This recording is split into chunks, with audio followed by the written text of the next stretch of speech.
Kevin Jackson Radio Show. What's up, everybody? Kevin Jackson here. It's a Kevin Jackson Show. KJRadio.com. Glad to be with you. I hope you check in with us from time to time at the website. We'd love to interact with you. As you know, we tend to do that quite often. If you want to call the show, 844-551-8255. And I want to come right out of the saddle, and I want to talk about Obama's job approval. And you're going, Kevin, what are you talking about? He's gone, man. Let's not talk about him anymore, man. He's gone. I get it. But there's something to talk about. See, it's funny. In 2009, Barack Obama's approval rating was plus 20.2. He hadn't done a thing. He was the newly elected president. Everybody thought he was going to be amazing. It was plus 20.2. In 2010, it was negative 0.5. In 2011, it was negative 1.4. Then they began the big push to make Obama a good guy. So we started spending a fortune to make Obama. We marketed Obama. The government, your tax dollars paid to make Obama look good. And he went up to a plus 1.3. Then in 2013, right after election, he's a negative 2.2. 2014, a negative 10.4. 2015, a negative 5.5, and miraculously in 2016, he was a positive 3.3.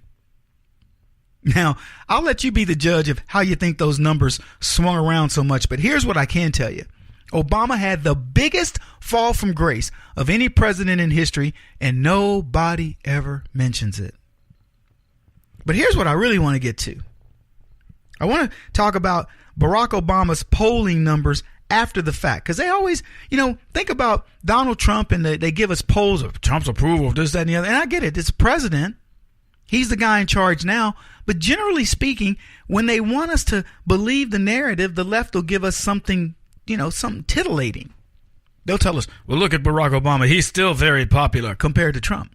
Look at Hillary Clinton. She's acting presidential and her poll numbers show it. You are hearing nothing about Obama's poll numbers. The guy who left office with the highest numbers ever. Oh my gosh, everybody loved him. And you're hearing nothing. You don't hear Barack Obama chiming in on very much. He's supposed to be building this mega army of elitists and people that are going to go after Donald Trump and you. And what's going on? I haven't heard a thing. Now, either Barack Obama is enjoying his riches, and I don't blame him. The dude is, in one sense, I'll give him this. He's earned it. He's earned all the dollars he's gotten. He snowed a nation. And the left love him. And if they want to finance a fool, let him do it. He's worth millions of dollars now. And he's hobnobbing with people that he never would have been able to get to had he not, run this ruse on the country and the world. So let him have it. You know what else you're not hearing about? All the popularity of Barack Obama around the world. How popular is Barack Obama in Europe now? I'm just curious. How popular is he in Canada? Pick any city in Europe. Give me numbers. When 2009 Barack Obama went on his bowing tour and the apology tour for America, how popular was the guy? 200,000 people in Germany. Oh my God, the Beatles. It's the Beatles. The Black Beatles. They were swarming over this fool. Now, if Barack Obama goes to Europe, he'll be lucky to get 30 people show up to meet the plane. But, hey, he left. Highest, most popular president ever. He's going to build an army that's going to come in against you. I dare him to. You know what I'm doing? I'm putting it out there. I'm like, yeah, come on, man. Think of me as the Italian guy in the street in New York going, yeah, come on, bring it, my friend. Let's go, baby. Right? It's more Puerto Rican, right?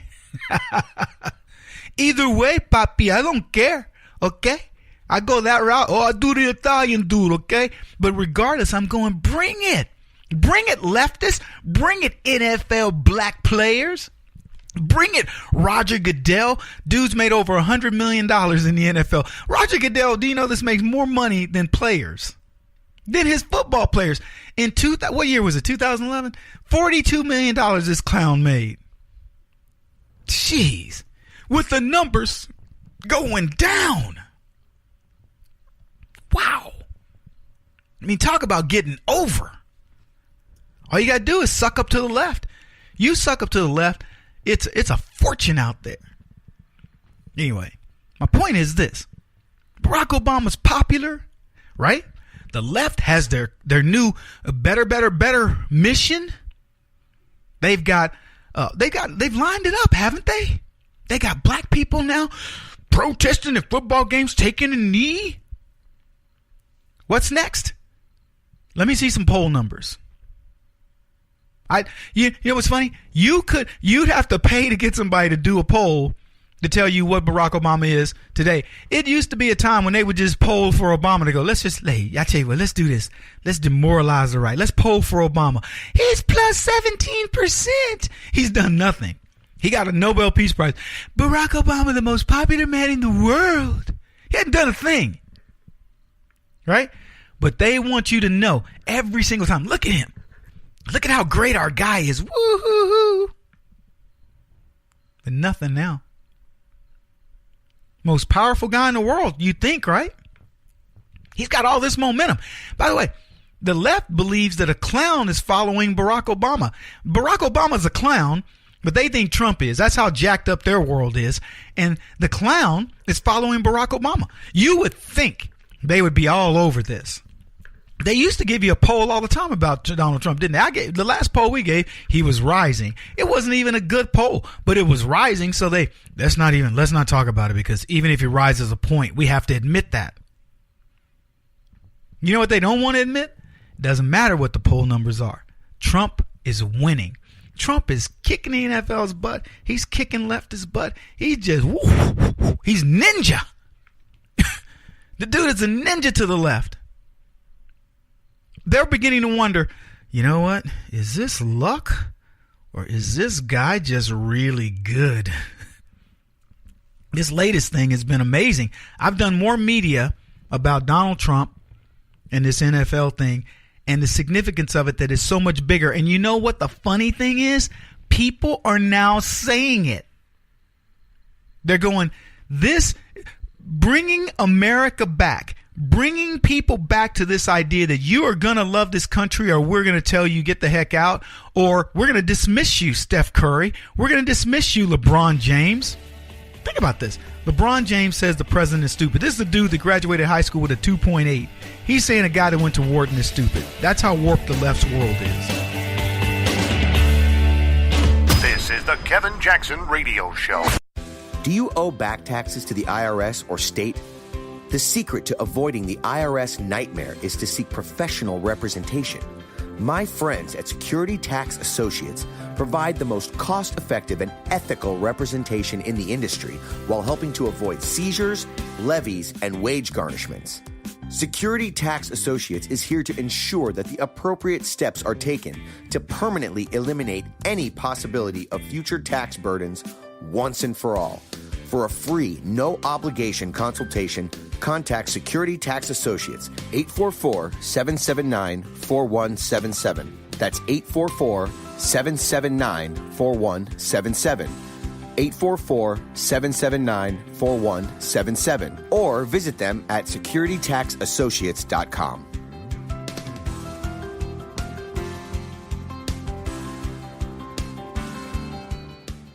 Beth Cook Moranville, author of Closer Than Your Breath, a book of hope. Hope, that wonderful, wonderful 4-letter word that you may feel completely out of. I wrote this book to give you great hope. It's not too late. If fetal position is an all too familiar place for you, I understand. If the next 60 seconds are too long, this book is for you. Wherever you are right now, whether you're dealing with divorce or death or sickness, take hope. You are going to make it through this pain. Don't roll your eyes.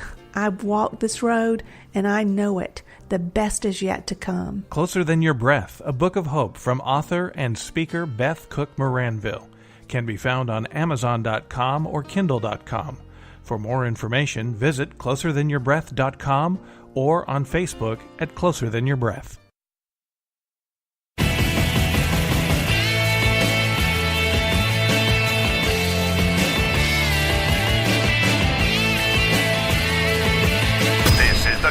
Jackson Radio Show.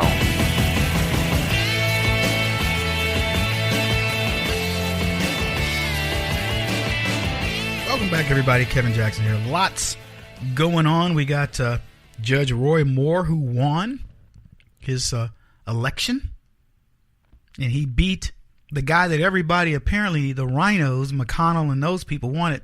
This is one of these wins where you are responsible. I didn't follow the race. By the way, welcome to the Kevin Jackson Show. KJRadio.com, 844-551-8255. I didn't follow it. So many people were, beating me up about it on the mailing list and things like that. And I looked at it, and got a basic information about it. But I wasn't following it. And it's no other reason than I knew it was going to be a Republican seat. That part was easy. I think the real issue was which one was it going to be. And of course, Moore, I did know, was the grassroots guy. And I knew the establishment guys, the swamp rats, wanted to control it. So I'm glad the outcome is Moore. I really am. I wish I had more time, quite frankly, to go and get more involved in things like that, but we just don't. But you guys came through. See, I don't even have to know the details, but I'll tell you this. If McConnell and the establishment wanted the other guy and Moore got it, you've put a shot over the bow that said, okay, here you go. You don't control us. And I think that's what people are going to begin hearing. Because I always ask Kevin, how do we get Donald Trump? Like, we may not get Obamacare for that. I go, you'll get Obamacare. I've been asked point blank, are we going to get it? You'll get Obamacare. Or get rid of it, I should say. It will be gone. And Trump's going to put in a replacement that's going to work a lot better than the other. And that'll be that. And the reason is because of you, because of exactly what happened with Roy Moore. I firmly believe this.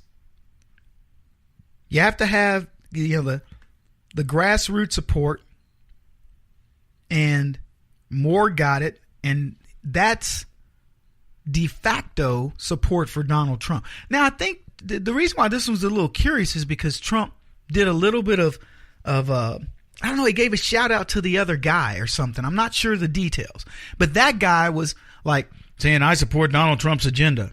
But see, we've gone that route with John McCain where, he'll say what you want him to say during the race. But after he wins, he's got 6 years to thumb his nose in your face. That's the problem with senators. I wish senators had to be elected every 2 years. Woo! You want to know how they would change.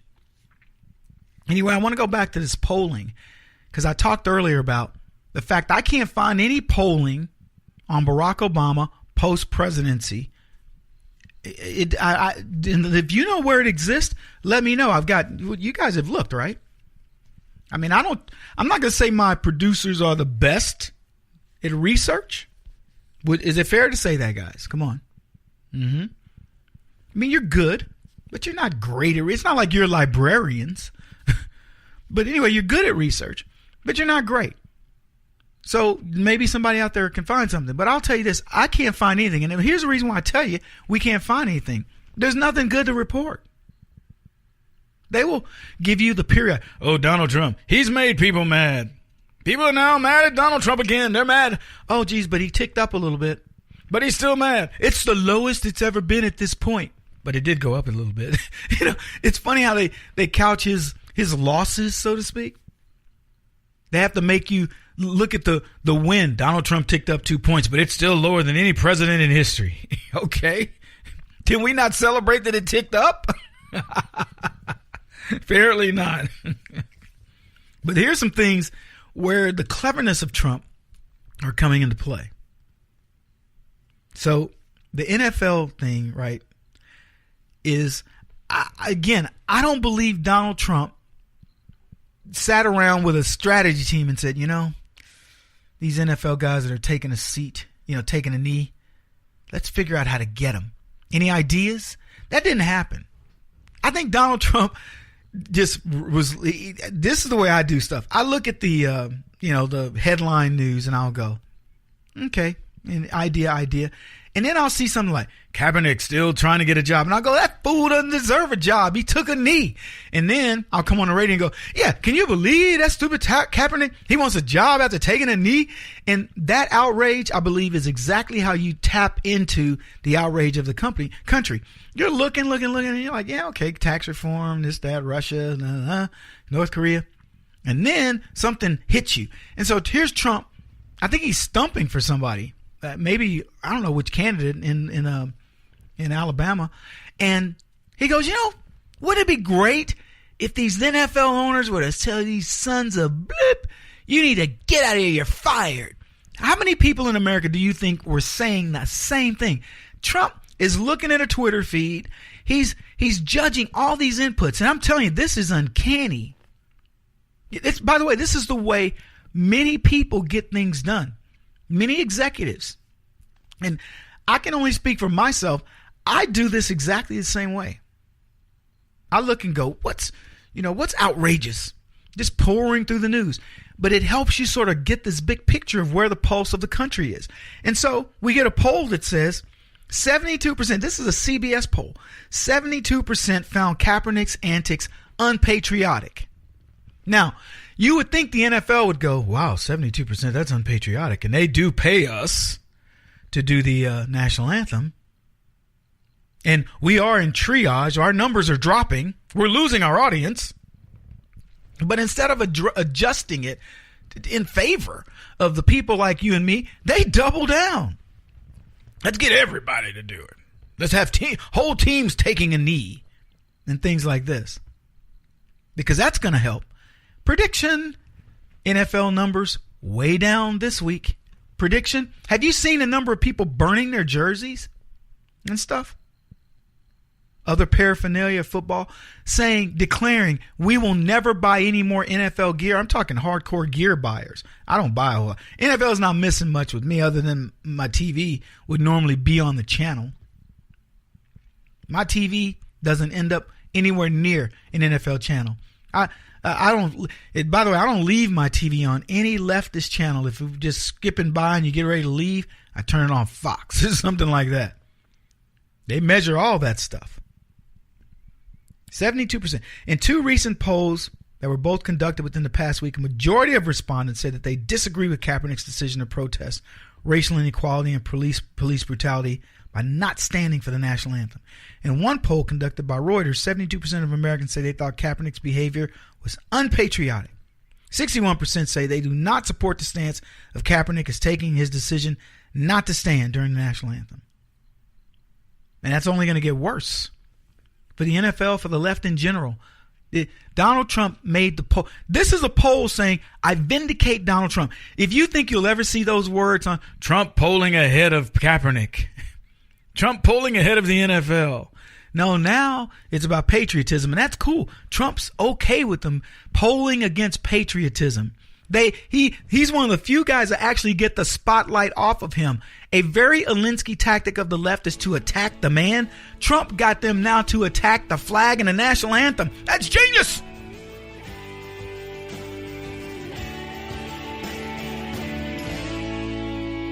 This is the Kevin Jackson Radio Show.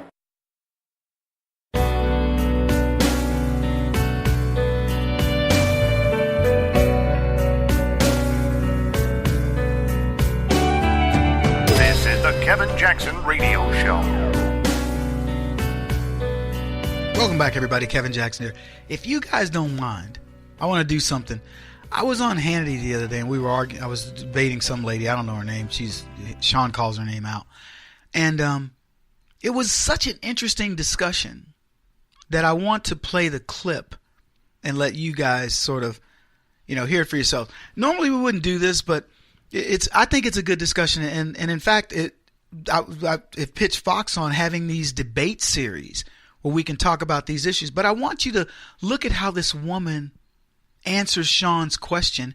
And I call her out, but I think it's good. I mean, as I said, if I didn't think the discussion was applicable, because we're talking about immigration and the debate was vibrant, but more importantly, you'll learn how these people argue and how I call them out on it, I wouldn't play it. So here's the clip, and I'm curious what your thoughts are.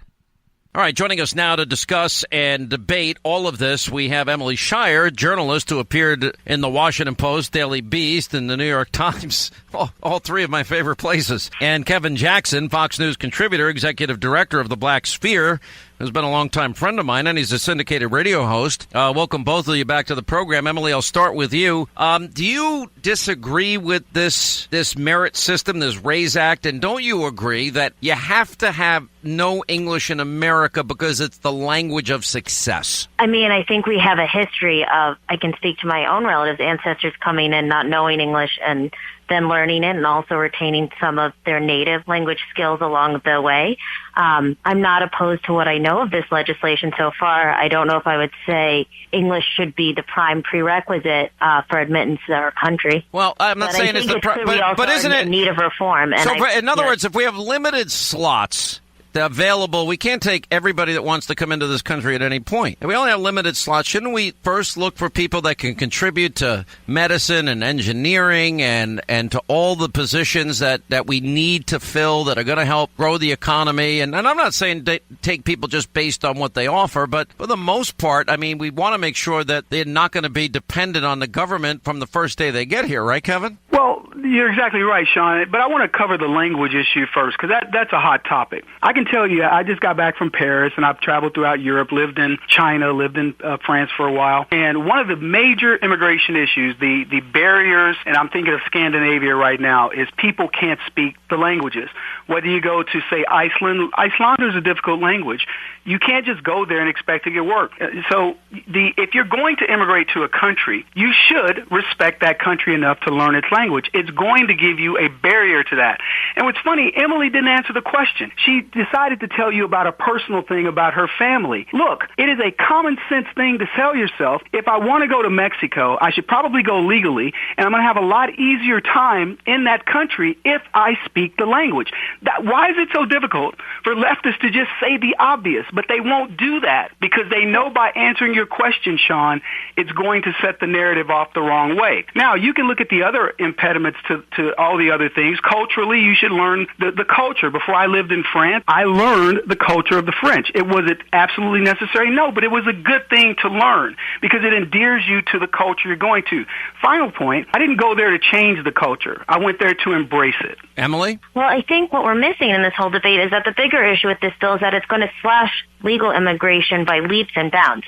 The language part is, perhaps interesting, but I think the heart of the issue is that we're going to cut down on legal immigration, which could potentially only exacerbate our problem with illegal immigration. I think that's the prime policy concern in this bill. And while the language part certainly is fascinating, we can talk about it and have a charged debate. I think the real-life implications and what it's going to mean for Americans, particularly the American workforce, is if we're reducing paths and potential for legal immigration, I have to think it's only going to increase illegal immigration, which is a problem that I think everyone, regardless of their side of the aisle, we know needs major reform. Yeah, but look, so Emily, the argument for you is that we don't know what the implication is going to be, therefore we should allow illegals to come over, not worry about language issues and all the other problems. That is not what I said. I said we need a channel that doesn't slash legal immigration. Because there's certainly a great fear that if we slash legal, there's more illegal. Okay, but the point is this. America has a legal immigration system that is wholly ignored. In fact, if you were to listen to the left, you wouldn't even know that we had a legal system. If you want us to address legal immigration, I don't think there's a conservative on the planet who doesn't want to address that. And in fact, I think most of us would even go to tell you that these dreamers, some of these kids that are brought over at the age of 2 and their parents won't even have the guts to tell them that they're here illegally, we would even be willing to take our compassion and understand their situation. But when the only way that we look at a problem is through the eyes and the optics of the lawbreakers, that's when you get the ire of conservatism. I don't think we're only looking at through the optic of lawbreakers. I think we have a serious problem where we do have huge numbers of illegal immigration, and cutting down legal venues is not the answer to it. Also, Alex Nazrata, an immigration policy analyst at the Cato Institute, has looked at this bill and he sees no evidence that the way it's structured will actually bring in more skilled workers. Well, see, and what's funny about that is when you guys are arguing a point, you always want to go to somebody that's a, quote, expert. How about we go to the people who are impacted? by these issues, the people who are impacted by the MS-13 gangs, the people who are impacted by the lawlessness that's created, the people who are impacted by the long wait lines. I will speak for the minority community because we get the brunt of it. These are not kids who are going to school with Nancy Pelosi and Harry Reid's children. They're going to school in places where I live. I live in the city of St. Louis, on the south side of St. Louis, where we have to deal with the fallout of this because these kids don't speak English. These kids, at one point, were bringing scabies into the country. They overflood our hospitals. They tax every system that is really meant to help bring America Whoa, Kevin, up. I haven't heard the word scabies, and how many? Are you serious? Right. Yes. No, I mean, is that serious. true? Yes. I don't even know what it is. Isn't that a vitamin A or I had an outbreak C of that deficiency? my freshman year of college, and it was, let's just say, a Tony privileged institution. It happens sometimes. No, I'm not being critical. I haven't thought about it. I haven't heard. Linda, have you heard about it? No, there was an outbreak. There were 2 or 3 outbreaks that came from kids that came over through the. All right, the 2 or 3 is not. Wave. But listen, there's no doubt that we now pay billions and billions and billions because of illegal immigration. Our educational system is impacted. Our healthcare system is impacted, and our criminal justice system's been impacted. And to say that we're going to try and bring in the best of the best of the best, I kind of like that idea in terms of it's a merit-based system. Absolutely. To help Americans. By the way, and that doesn't compete with Americans that need jobs. They're hopefully bringing jobs with them and bringing creativity and brilliance with them. And, I just think that I know for New Zealand and Australia and a bunch of other countries, if you want to get into their country, you have to contribute to the economy. This is not new. Well, Sean, let me say one quick thing. Look, what's funny about when we look at immigration, when we look at it strictly through the eyes of the left and what it means, they talk about the humanitarian aspects of it, et cetera. Well, we could do the same thing with education. The left will not allow people to go into Harvard willy-nilly, but they'll give you community college willy-nilly. I contend America is the Harvard of countries. Why is it that we can't set a standard that says if you want to get here, and you alluded to it, we used to bring the best and brightest. We no longer do that. We allow anybody to come over. It doesn't matter whether they want to come over to work and go after the American dream, and I think Emily would even contend that in many cases these people come over and they become a drain on the system, and I will even go further and tell you that some come over knowing they only want to be a drain on the system, because why not? America is an amazing place to live if you live on $3 or $5 a day.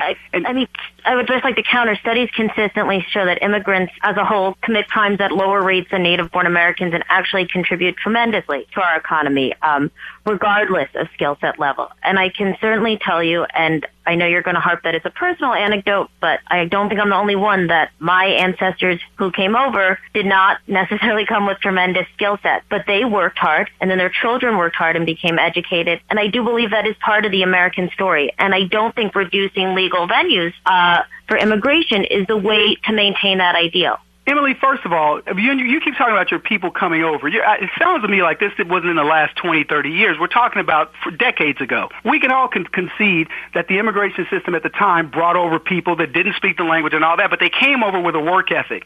If you want to ask me, do I think the majority of people coming to America today are coming over in search of the American dream? Yes. Are they bringing that same work ethic? The answer is no, because they've learned that the American system, welfare system, the system of entitlement, will let you live better by doing nothing. And we have far too many of those folks.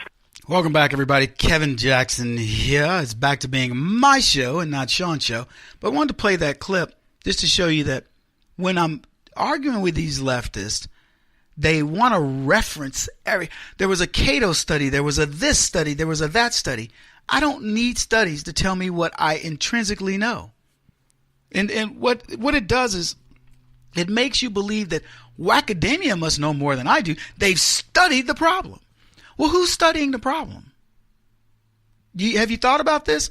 The people who study these problems are leftists who study the problems from only one side. They've already got the outcome. Global climate change. How did they study this issue? Did they study it from a common sense point of view and say, you know what, it's really funny that we were having all these hurricanes in the 1800s when we didn't have all the cars? No, it's definitely the cars. It's crazy, folks, and this is why I fight. We'll be back. Kevin Jackson on the Black Sphere Radio Network. Do you owe back taxes to the IRS or state? The secret to avoiding the IRS nightmare is to seek professional representation.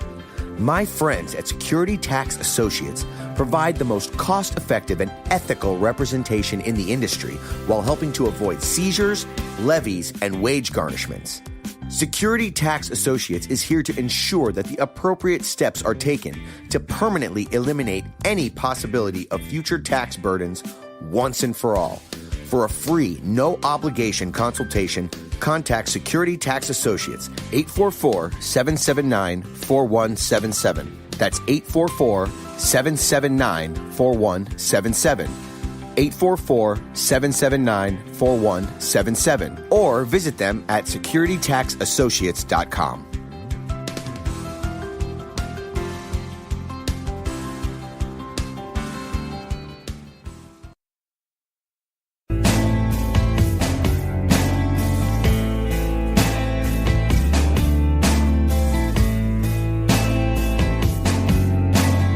Putting an end to identity politics. This is the Kevin Jackson Radio Show. Welcome back, everybody. Kevin Jackson. It's the Kevin Jackson Show. Fellow at the Robert J. Dole Institute of Politics, and I'm trying to arrange a series of debates with a gentleman by the name of Richard Fowler. And he's fouler than anybody you've ever met. And one of the places we're going to do the debate in the spring is at the Robert J. Dole Institute of Politics, where I happen to be a fellow. But I'm going to have to raise the funds to get Fathead Richard there. So we'll be reaching out to you guys. I want to do a debate series where it's similar to what you just heard when I played the Hannity clip in the last segment, where these leftists come on and I have a common sense debate. They're armed with all of their studies, and this study from Harvard, and this study from the Kennedy School, and this study from blah, blah, blah. And I'm going to go, great. And this study from the human condition says this. But I want to do these debates. I think it's important. And one of the debates we're currently having, folks, around immigration, and for the record, we got a ton to talk about today. We really do. We want to talk about, women got new rights, so that'll come up a little bit later. The fallout of the NFL. Hey, we got an update on the story about the poopy jogger. You guys heard about that story? This jogger that was pooping in front of some family's house every morning. Megyn Kelly. Man, got some interesting news on Megyn Kelly. So we got a ton to talk about. What I want to talk about right now is mercy versus justice as it pertains to immigration. And this is an interesting take on it because what it goes to show you is how the left frames an argument. So there is no argument. There's no sane argument that says we have a legal immigration system and we have people using illegally, getting to the country illegally, essentially circumventing the legal system.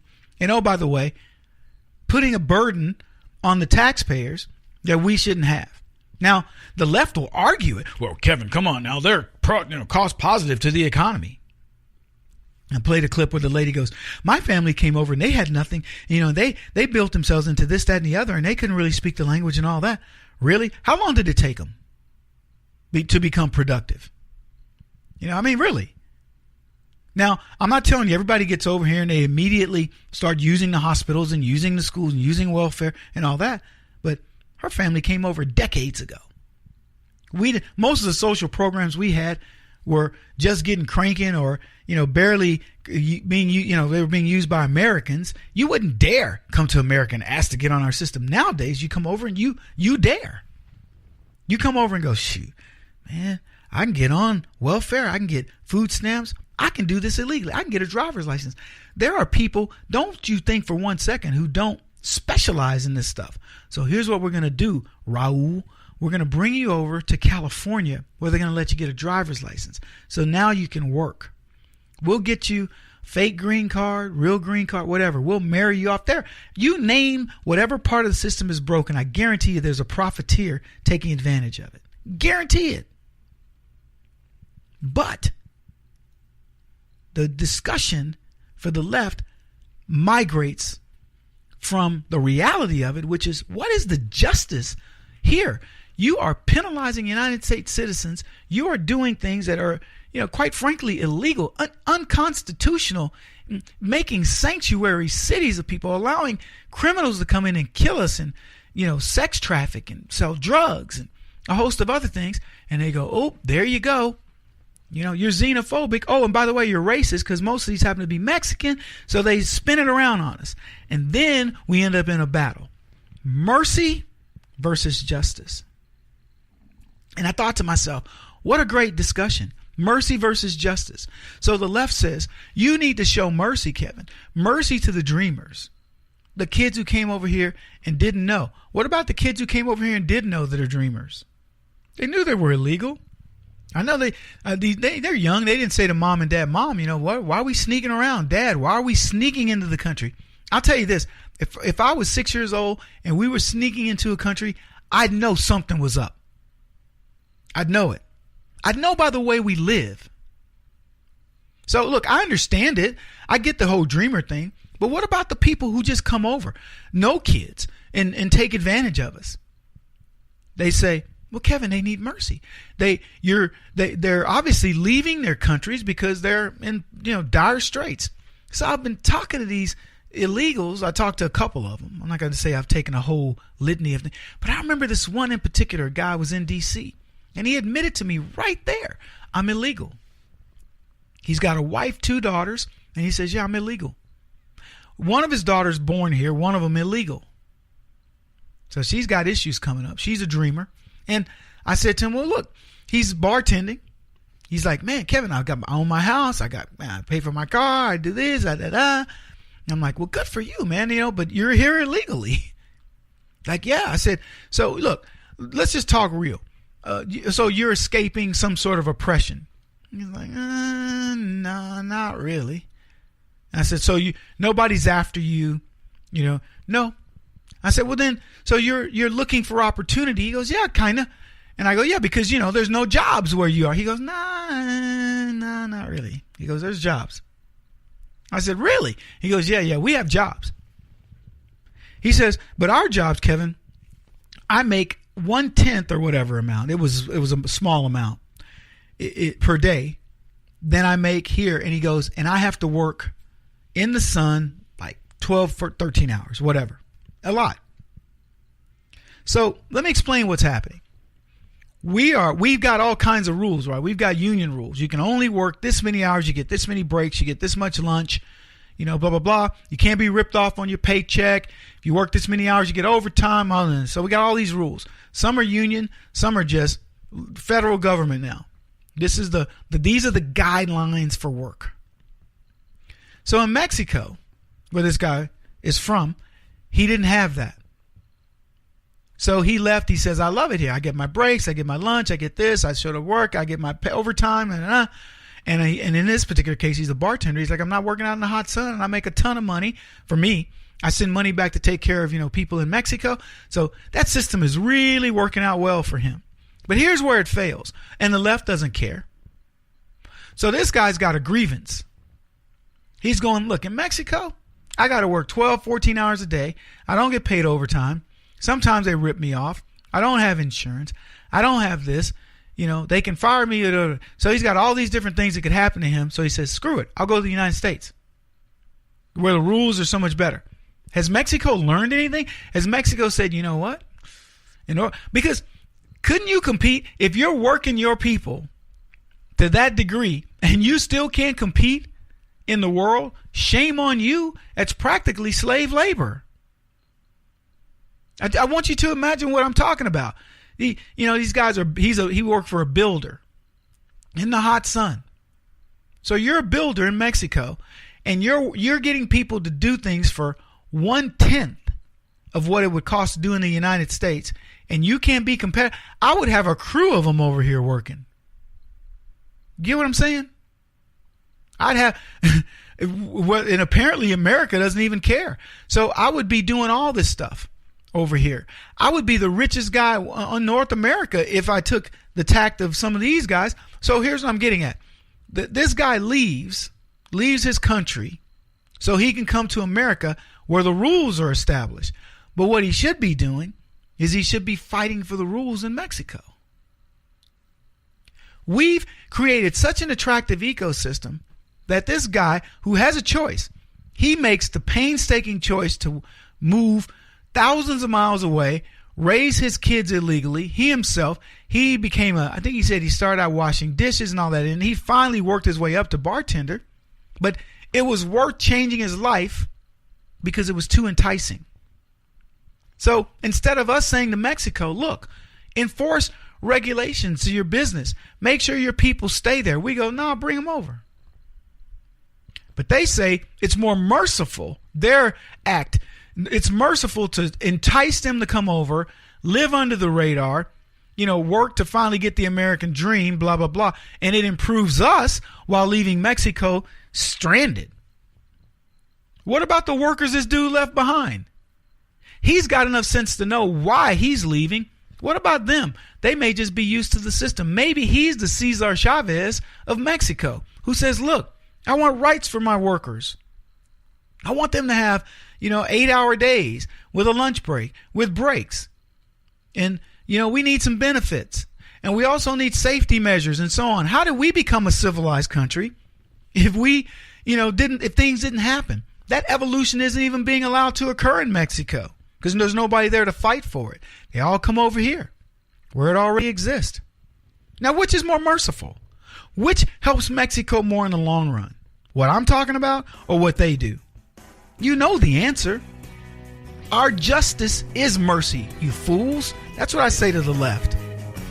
So if you want to have that debate, let's have it. I'm ready. He won't stop until he's the top-rated radio talk show host in America. What kind of weird competitive freak are you? This is the Kevin Jackson Radio Show.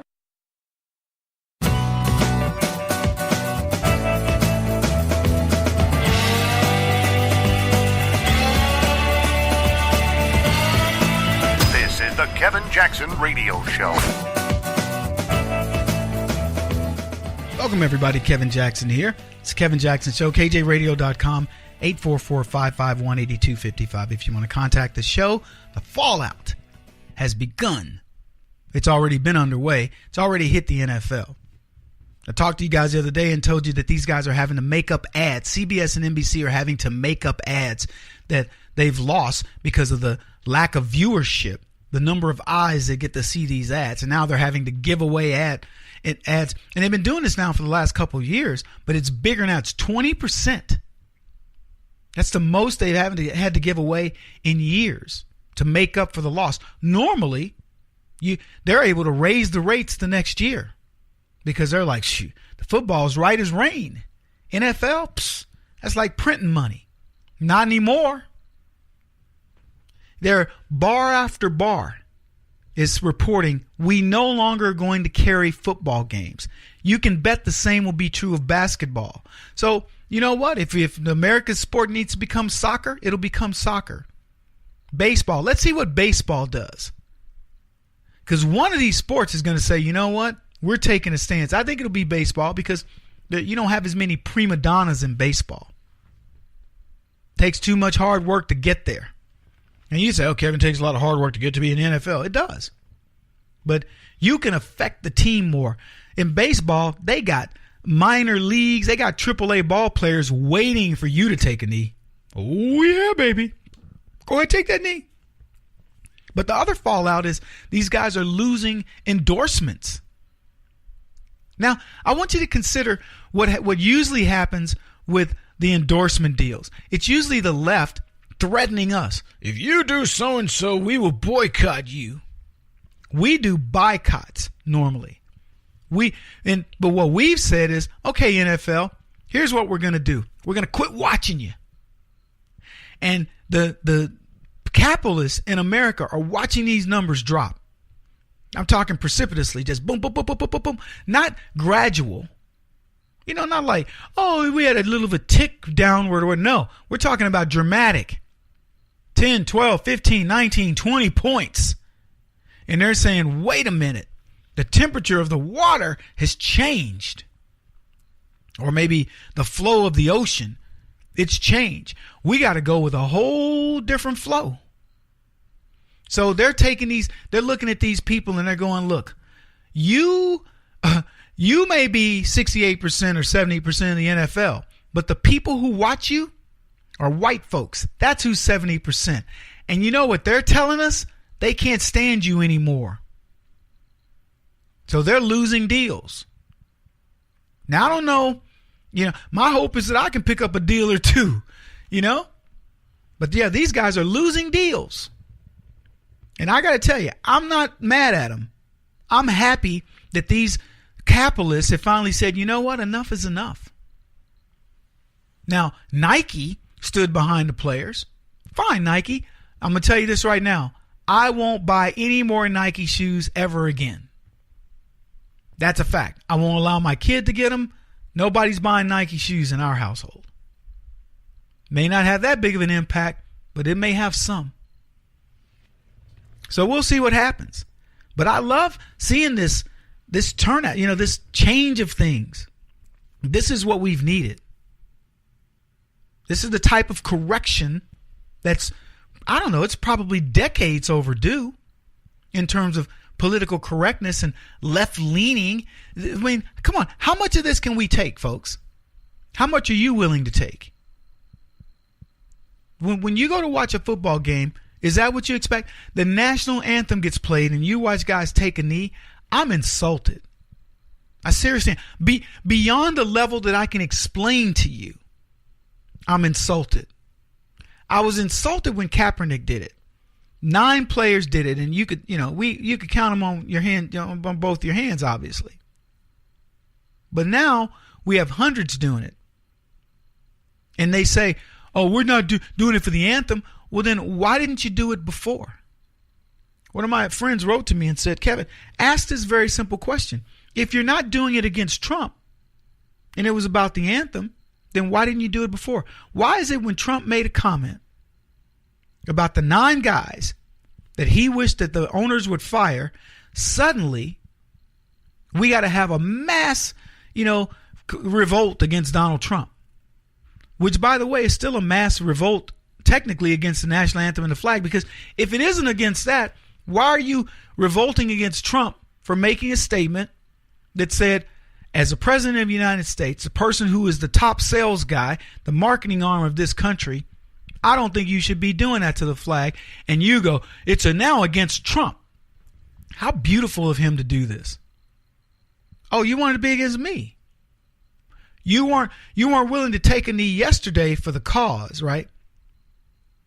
You were willing to stand for the national anthem. And when I protect the national anthem, you suddenly are against me? Explain that to me. Mike Tomlin, coach of the Pittsburgh Steelers, black ethnocentric racist. Explain it to me. Because I've done nothing wrong. It would be like Mike Tomlin protecting his football team, saying, look, I don't care what you think about whatever, but I protect my players. If a coach says, I'm not, you can say what you want to me, but these are like my sons, I'm going to protect my players. And people, oh, Mike Tomlin, look at him getting all crazy, protecting his kids, these players.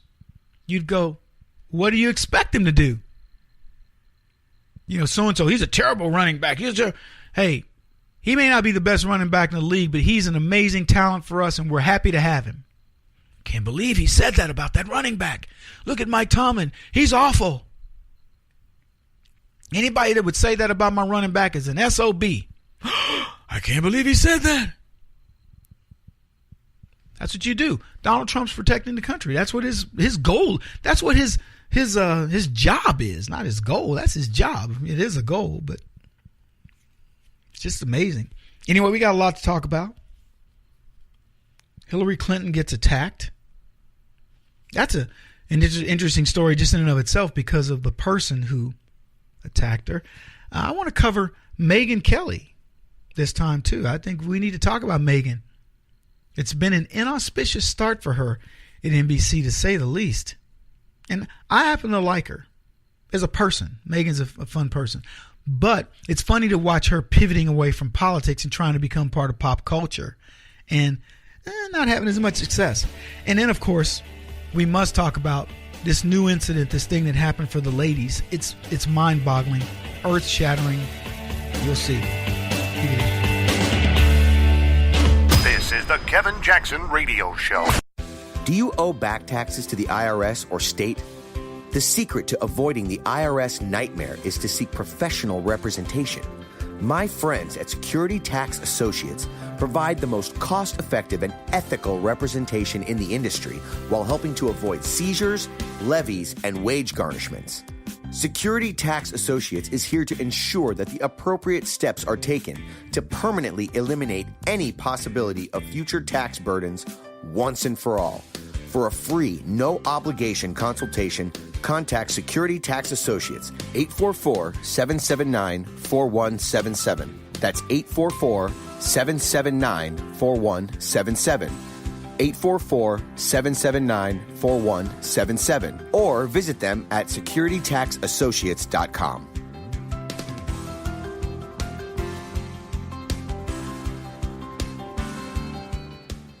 Beth Cook Moranville, author of Closer Than Your Breath, a book of hope. Hope, that wonderful, wonderful 4-letter word that you may feel completely out of.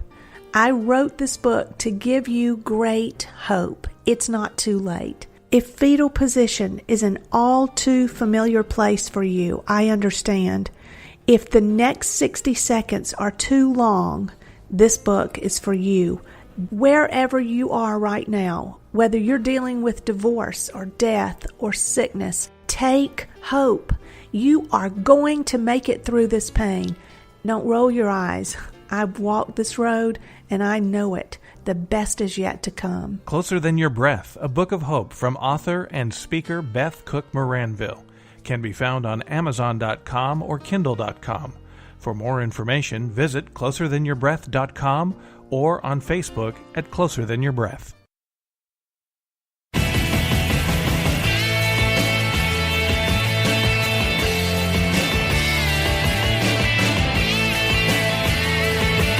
This is the Kevin Jackson Radio Show.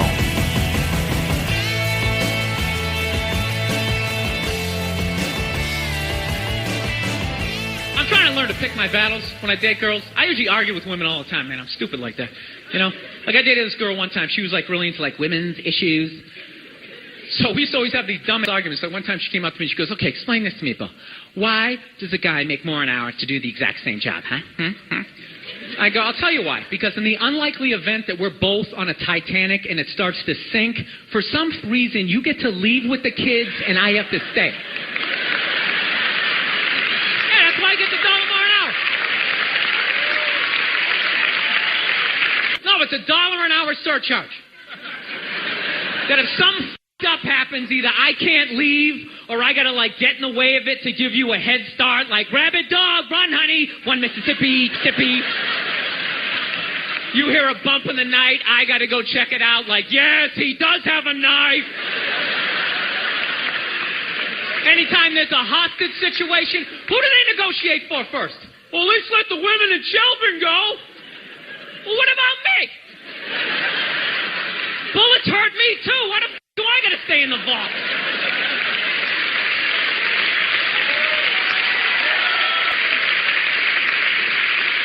No, that's my point, man. Where are all the feminists in those situations? You know what I mean? You can't find them. There are no feminists in a house fire. That's a guarantee. You could take the most hardcore feminist, some chick right in your face, like, you chauvinistic son of a bitch. Little short, little haircut, the whole 9 yards, right? Second those flames break out, she's going to twist those little hairs into pigtails. No, I'm just a girl. I want to go play jump rope. And leave you standing in a burning house like you're not flammable. You know, but I'm not a dick, though. I'm not saying I think a woman should make $1 less an hour to do the same job. All I'm saying is if you're going to make what I make when the boat sinks, you better be standing right next to me, listen to that guy play the cello. Then you get the corner office. You get all the benefits or whatever. Welcome, everybody. Kevin Jackson here. Kevin Jackson Show. Having a little snack in between the break there and that Bill Burr takeover. I love Bill Burr. He's a funny guy. I didn't like his last stand-up set. It was kind of but he's a funny guy and a good actor, friend of a friend. Hope to have him on the show soon because I really want to get his take on political correctness and a bunch of other stuff. But anyway, I digress. The reason why I played that clip is because of women's rights, and the women just recently got some new rights. Are you guys aware of this? Yeah. I didn't realize how oppressed women could be in America, but we finally gave them the right to drive. Did you guys hear this story? In America, women can drive. Now, I've been seeing women drive. Oh, so Saudi Arabia gave women the right to drive. Okay. Producers, correct me. Okay. Well, I just figured if women couldn't drive in Saudi Arabia, they couldn't drive anywhere else, right? I mean, the women's movement is worldwide, is it not? Or was it just a bunch of rich white women only caring about themselves in America? I'm just curious. If somebody could enlighten me, I'd love to know. You guys heard this story? Yeah, Hillary Clinton must be proud. The twice failed candidate for president finally yielded some results for her efforts. Gloria Steinem, where are you, girl? Woo! Can we arrange an awards dinner so we can congratulate the women's movement for getting women in Saudi Arabia the right to drive? Strong J, ladies. Awesome. Woo! Who knew that these women would be so productive? How long have they been fighting this battle? Since the 60s? When was the no bra movement? When did they take off the bras and go, you will deal with these breastises? And we are women, here we roar. Helen Reddy singing her song, Billie Jean King whooping up on Bobby Fischer. I remember all of it. Woo, man. Now, what is it? They make 78 cents to every dollar a man makes. And men in America got to drive them to work. Maybe that's why we get that extra 22 cents. Ah, man, but hey, it all paid off. It all paid off. Gosh, I couldn't be more happy for women. Yeah. Women get to drive in Saudi Arabia. What do you mean? What are you looking at me like that for? That's a big deal. That's a huge deal for Saudi Arabia. Women get to drive. Think about this. Women have been catered around, driven by men. You could go over there, wearing their big old hijabs or whatever they call it. You can see the eyes and stuff, maybe the face.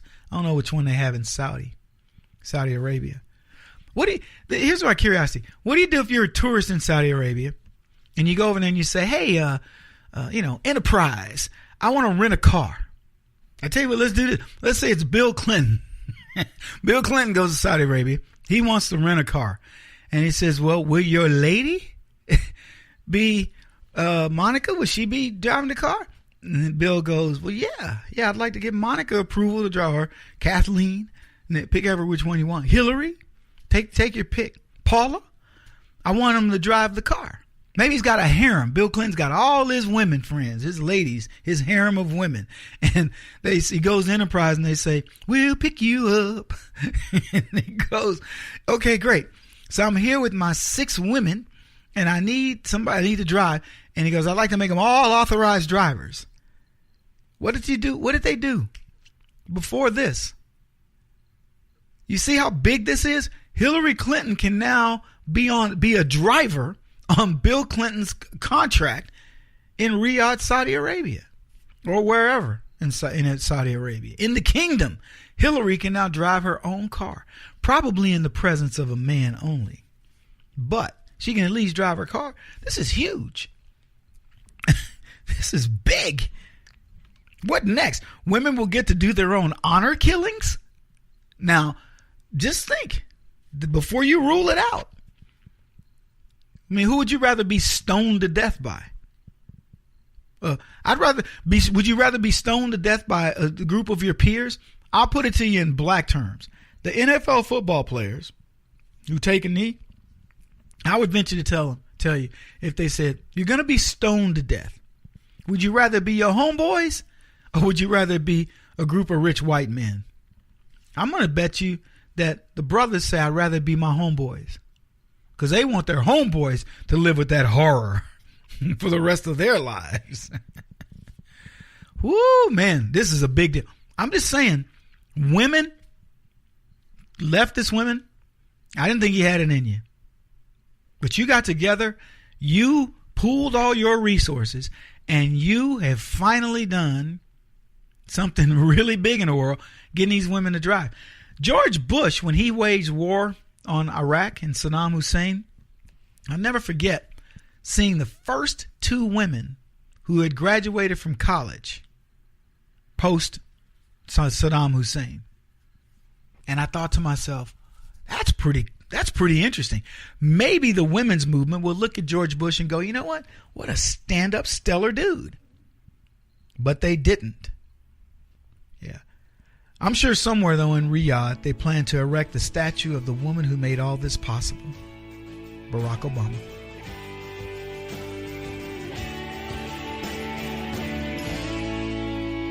This is the Kevin Jackson Radio Show.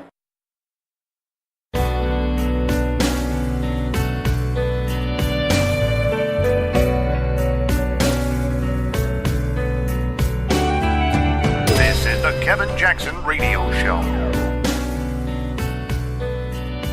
Be honest, Americans who voted for Hillary Clinton. Aren't you embarrassed? Be honest.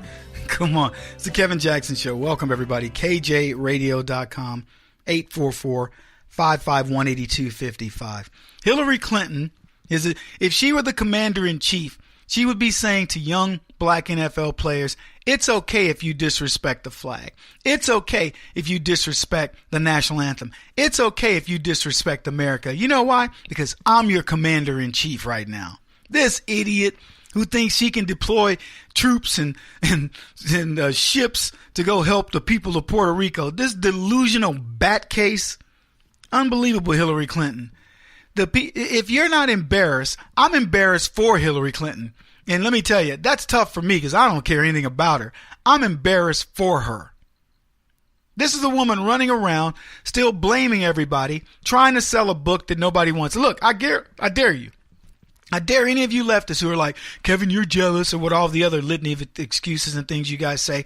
I dare any of you leftists to look at Hillary Clinton's sales of her book this week and tell me people care about her. Look at the buzz that's going around about Hillary Clinton right now. Show me some positive stuff. Show me anybody outside of the lamestream media who's going after Donald Trump and trying to prop this crazy lunatic up. Show me anybody that gives a crap about what Hillary Clinton thinks. The majority of the people right now who had voted for Hillary Clinton don't give a crap about her. She is old news. If she ran today, she'd get her butt kicked even worse. You know it and I know it. Come on, leftists, bring it. You know I'm telling the truth. You suckers get mad. They get mad at me, man. Hillary Clinton attacked by her pollster. This was in the week. Bill Clinton's former lead pollster, Stanley Greenberg, published a blistering dissection of Hillary Clinton's 2016 campaign. I'm going to stop there. As if we need it. But let me tell you, the alien autopsy of Hillary Clinton still goes on at this moment. They still want to know what happened. to quote Hillary Clinton's book. They know what happened. Hillary happened. And finally, people are speaking out. It's months, folks. We're almost a year beyond this. Next month is a year. Not quite. The month after that is a year that since Donald Trump whooped Hillary Clinton's butt, and they're still wondering what happened. And they're still, it's the same old lessons, the same old, rhetoric of the left. Donald Trump is stupid. Donald Trump is unstable. Donald Trump is it. And meanwhile, what are they saying about Hillary Clinton? Nothing. Nothing. Please go away. Shut up. Why don't you just stop blaming everybody? No. I'll get to that in a second. I talked earlier about Barack Obama. Where's he? The guy who's going to carry her over the finish line. The guy who actually issued FISA warrants in order to stop a candidate from becoming president. And he has the nerve to say Russia is the one we need to be looking at for interference. A guy who put the biggest resources of the government after Donald Trump. And he can do nothing. He could find nothing. You want to stop and talk about that for just a second? Think about this.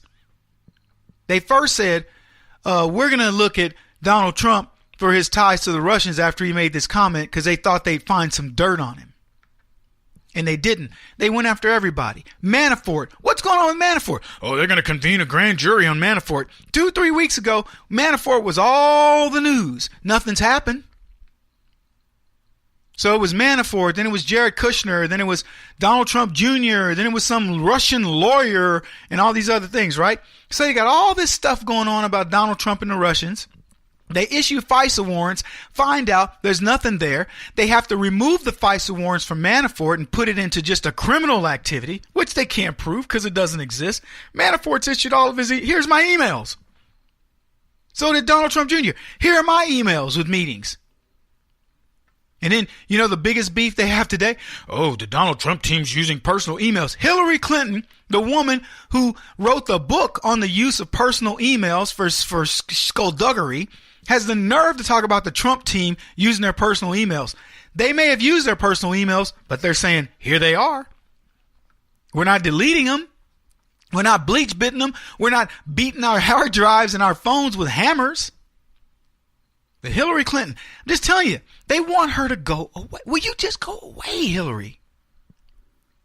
So the next phase, after they couldn't get Donald Trump on any collusion with Russia or any of these other, or any of his satellites, Manafort, Kushner, all of them, even some they made up, then they said, well, it may be a matter of national security. Let's reissue FISA warrants on everybody. So they willy-nilly. So what's the lady's name? Susan something? Just issuing FISA warrants like, here's a FISA warrant, FISA warrant, FISA warrant. So they're looking at anybody associated with Trump. Now it is specifically to thwart the election. Specifically. Not even, there's no question about it. Susan Rice is involved. Oh, let's reissue FISA warrants on so-and-so. We'll find some dirt. Surely there's something on Donald Trump we'll have. I said Donald Trump's, that dude is cleaner than a surgery room, operating room. He's clean. You couldn't look up orifices any more than you've looked in the government under Barack Obama, looked under Donald Trump. That's why, let me tell you something. Barack Obama, when he made the comment that, well, when he was teasing with Donald Trump, at least I'll be president, like alluding that Donald Trump would never be president. Barack Obama had put so many things in the works that he said, we will dig up dirt on this man and we will ruin him. They had, consider this, how many years did they go back to find that tape of Donald Trump with Billy Bush talking about grabbing women by the blankety blank, right? You got that. How many years did they go back looking at his taxes? That was supposedly going to blow up in his face. Donald Trump took every single thing that these clowns did because he runs his businesses by the book. And he says, go for it. Rachel Maddow dedicating an entire show to showcasing how little this man paid. The buildup. Donald Trump pays no taxes. He's a tax cheat. Look at Donald Trump. He'll never do anything with taxes. And they find out Donald Trump paid like $50 million in taxes. Oh my gosh, he paid $50 million in taxes. Donald Trump paid more in taxes in 1 year than the Congressional Black Caucus pays in their entire lives combined. Suddenly, the narrative doesn't fit so well. So they're going after Donald Trump for all these different things. But Barack Obama just knows we'll find dirt on him. Don't worry. Hillary, you just don't worry about it. And they did this. Get this. We find out they did a lot of these shenanigans in October. They thought they were going to pull an October surprise on Donald Trump. And the more they dug, the less they got. And so we have a president who actively issued FISA warrants in order to thwart an election, and they go after Putin. That's how crazy the left is. It's Putin. He's interfering with elections. Meanwhile, back at the ranch, you got this guy shooting prairie dogs. Barack Obama going after everything that could possibly, anything close to Trump. And he's got nothing. Talk about clean. If they went to get it, pick any politician you want, anyone, and have them do the level of scrutiny that they did on Donald Trump, phone calls, emails, all the things that you can imagine they are able to amass on a guy like Trump. Given everything he's had to do, the buildings, dealing with unions, dealing with these crooked mayors and what have you, and they got nothing. Wow, consider that, folks. This is huge. What this proves is Donald Trump must be one of the most straight-laced guys on the planet.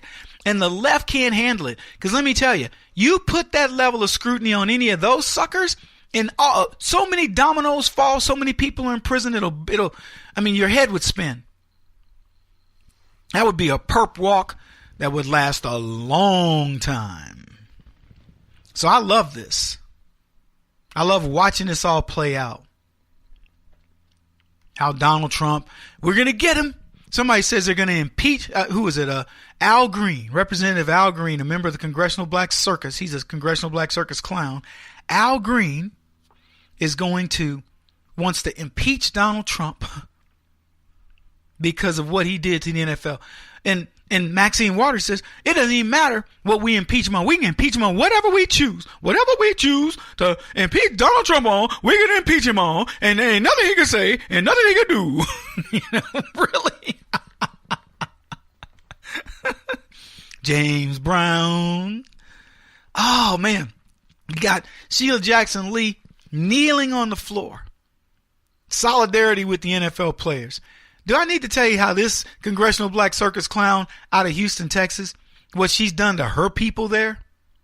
And whatever ward she's in, I forget which ward she holds dominion over. This lady is a clown first class. And she's kneeling on behalf of black multimillionaires down in solidarity. Sheila Jackson Lee has never dealt with a cop in any way, shape, or form that was menacing to her. You can bet on that. We'll be back. Kevin Jackson on the Black Sphere Radio Network. Do you owe back taxes to the IRS or state? The secret to avoiding the IRS nightmare is to seek professional representation.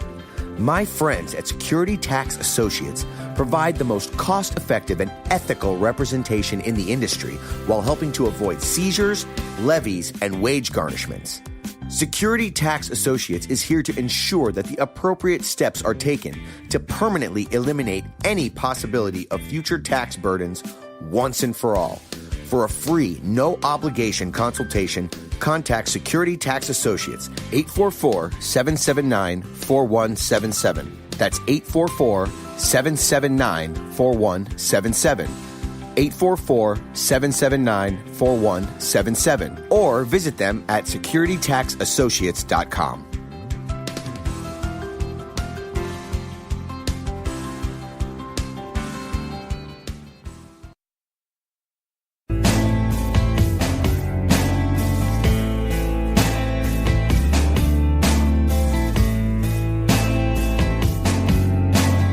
Putting an end to identity politics. This is the Kevin Jackson Radio Show.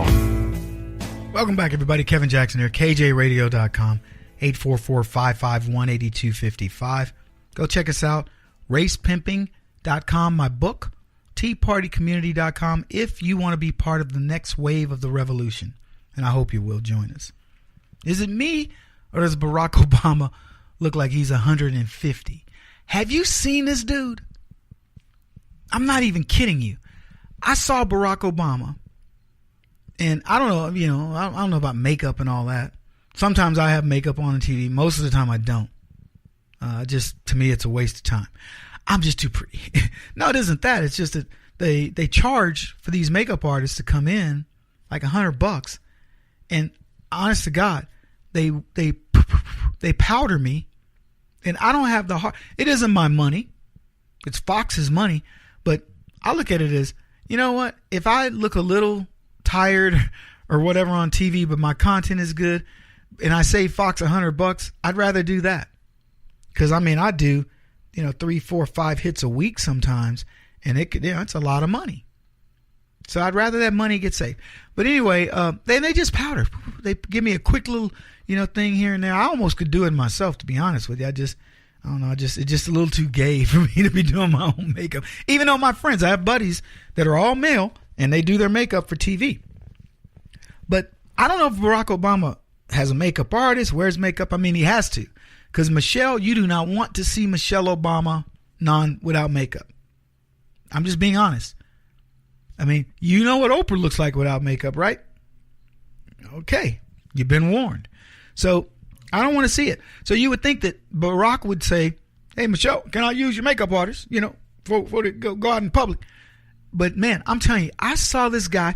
I thought Bill Clinton looks worse. I won't lie to you. Bill Clinton looks horrible. But Bill Clinton's horrible is, number one, he's 15 years older than Barack Obama, so maybe a little older than that. He's older than he. So there's that. And also he's got like I don't know, some ailments maybe. I mean, look, when you get over 70, which Bill Clinton is, you're going to have skin conditions and things like that to make you look bad. Now, he looks horrible. My grandmother had the most amazing skin into her 80s, late 80s, when she died. Amazing skin. My great-grandfather was into his 90s. Baby butt smooth skin. I mean, you take away the physical aspects of my great-grandfather being able not to move around, and I'm telling you right now, the man was amazing. You wouldn't even know it. Know how old he was. But Bill Clinton, yikes. But let me tell you, I saw Obama. Have you seen him? Get a modern picture of Obama. He's not dyeing his hair at all. He's completely gray. I mean, almost completely gray. And he looked terrible. He did. I don't know what his, health issues may be. And again, I'm not trying to cast aspersions or anything like that, but I'm just telling you, the dude does not look good. But that's not what I want to talk about. I had started earlier talking about Hillary Clinton and the fact that the left do not like her. And Hillary's saying, I don't even care. You have no what are you going to do to me, Chuck Schumer? You have no message. You're getting beat up by Donald Trump. You can beat on me all you want. You got Bernie people that are mad. So in other words, Hillary's essentially saying, I got nothing to lose. You can't touch me. You can't touch this. I'm Hillary. She is.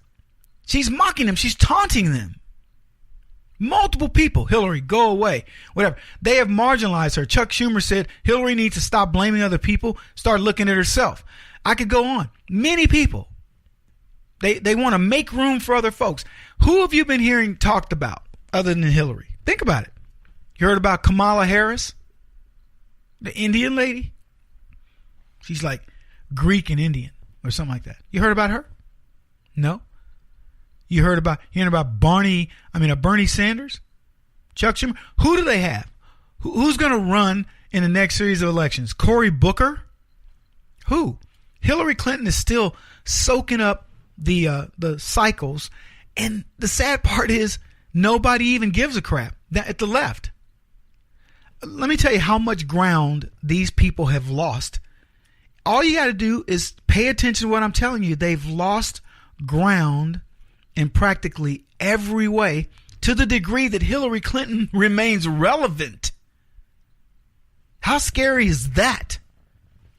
Wow. So the former lead pollster, Stanley Greenberg, lead pollster for Bill Clinton, mind you, published this dissection of Hillary's 2016 campaign that has been described as blistering. And in it, he skewers her, quote, malpractice and arrogance for contributing mightily to the election of Donald Trump and its profound threat to our democracy. So, look, I love when they finish things off by saying, Trump's dangerous and Hillary let him in. So now they're blaming her because Donald Trump was able to get in. It's her fault that this, whatever happens in the democracy, is her fault. And you know what's crazy about this is, what are they going to say? I mean, Donald Trump's already been a rock star, but what are they going to say when they have to recognize it? When they are forced to say, you know what? He was right. Kevin Jackson's right. Donald Trump's a rock star. Do you then credit Hillary? No. They can't do that either. I'm loving this. He goes on to say this. Greenberg acknowledges criticism of Clinton's, quote, handling of the email server, paid Wall Street speeches, and her deplorables comment. But in his takedown, he offers up his own opinion on what happens. So before we get into his opinion, I want you to think about the email server. When you're listing the things that hurt her the most, let's look at them. Email server, Wall Street paid speeches, deplorables comment, cheating with the DNC, on the debate, stuff, cheating Bernie Sanders with the DNC. How about that? Her illnesses, her lack of campaigning and keeping up the pace of Donald Trump.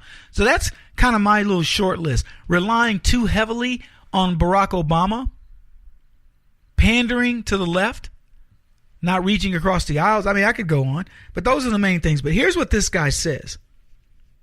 He says the Trump presidency concentrates the mind on the malpractice that helped put him in office.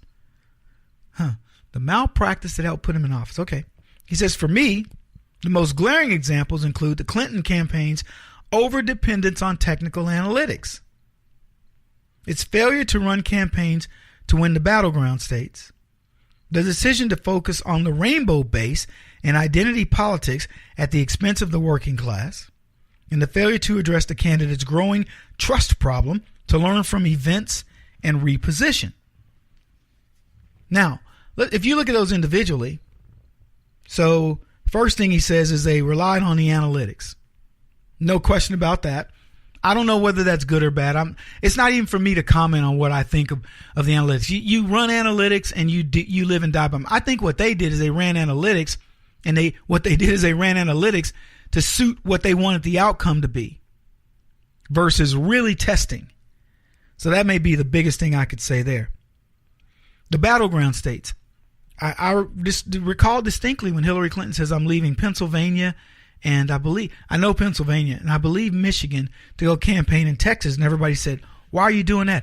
Texas is in play. The analytics say Texas is in play. And I remember thinking, boy, to even remotely dream that, at least for today, it's pretty wild. But they did. The other thing that he talked about was the decision to focus on the rainbow base and identity politics at the expense of the working class. So true. The people who put Donald Trump over the top were the everyday average white Americans who were sick of being told they were racist, etc. And here's Hillary Clinton pandering to this crowd. Has anything changed? The woman that said that the national anthem is racist, if she were commander-in-chief, that's her stance right now. And she wonders why she lost? Do you think that the left, guys, their whole strategy right now against Donald Trump is to continue to make him a racist, and they're using the NFL as their example, and they actually think this strategy is going to work. They think black people are going to go, yeah, man, he picking on all them brothers, making all that money. And, and he could be picking on them white boys somewhere making, all that money. They don't get it. Trump has them battling each other on class. That's what this is about. Really? So I should feel sorry for Kaepernick, a multimillionaire, and all these other players, multimillionaire. It's not going to happen. And then the final thing that he talked about was her trust problem, which I think was the biggest. It's tough to trust Hillary Clinton. She's a crazy woman. Anyway, I got to leave it there for now. We'll be back in just a bit. He won't stop until he's the top-rated radio talk show host in America. What kind of weird competitive freak are you? This is the Kevin Jackson Radio Show.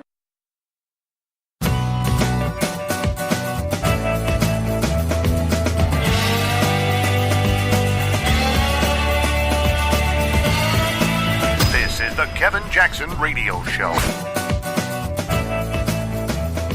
Welcome, everybody. Kevin Jackson here at the Kevin Jackson Show. So glad you're with me. So much to talk about. I was watching a clip during the break because this is the third hour of the show. But I was watching a clip of Megyn Kelly. And I like Megyn. I tell you guys, I like Megyn as a person. She's changing. The format of her show is such that they want to show a warmth to her. And to be honest with you, she had that warmth at Fox prior to Trump's, the whole run-in with Trump. She was doing great.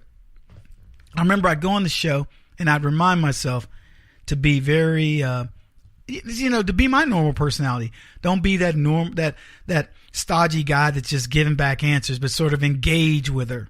And I thought that was kind of cool, but it didn't last very long because she changed. And I watched this clip, this exchange with her with Jane Fonda. And it was kind of awkward. You can see she's trying very hard to make people believe in this new Meghan. And I think that if you're going to do a show, you have to just be true to who you are. You know, you can't say, I'm going to be left here, right here, and I'll, be bubbly here and melancholy here. Your personality has to be your personality. And I think that there's a lot that's not fake about Meghan. I'm not going to lie about that. But I think there was a lot of it that she covered up with Fox for whatever reason. And I don't know. I just think it's going to be difficult for her to pull this off. I wish her nothing but luck. And I know a lot of people, I get more mail when I talk about Meghan positively. People, Kevin, I can't stand Megyn Kelly. And they probably single-handedly credit her, and I think wrongly so, for the demise of Fox, whatever funk that Fox may be in. But I don't blame her for that. I'll tell you, it certainly impacted. And I do know this for a fact. There were times when I first started going on Meghan's show, the Little Inside Baseball. First started going on Meghan's show. I'd go on social media, and it'd be, Kevin, you rocked it on Meghan. Kevin. And I'd get, I'm just going to guess here, and say 500 different, tweets about me. Then post the Trump stuff, I'd go on Meghan's show, and I might get 20. Just to give you an idea, I might get 20. I'd go on Judge Jeanine's show on the weekends, and I'd get, just an example, 100.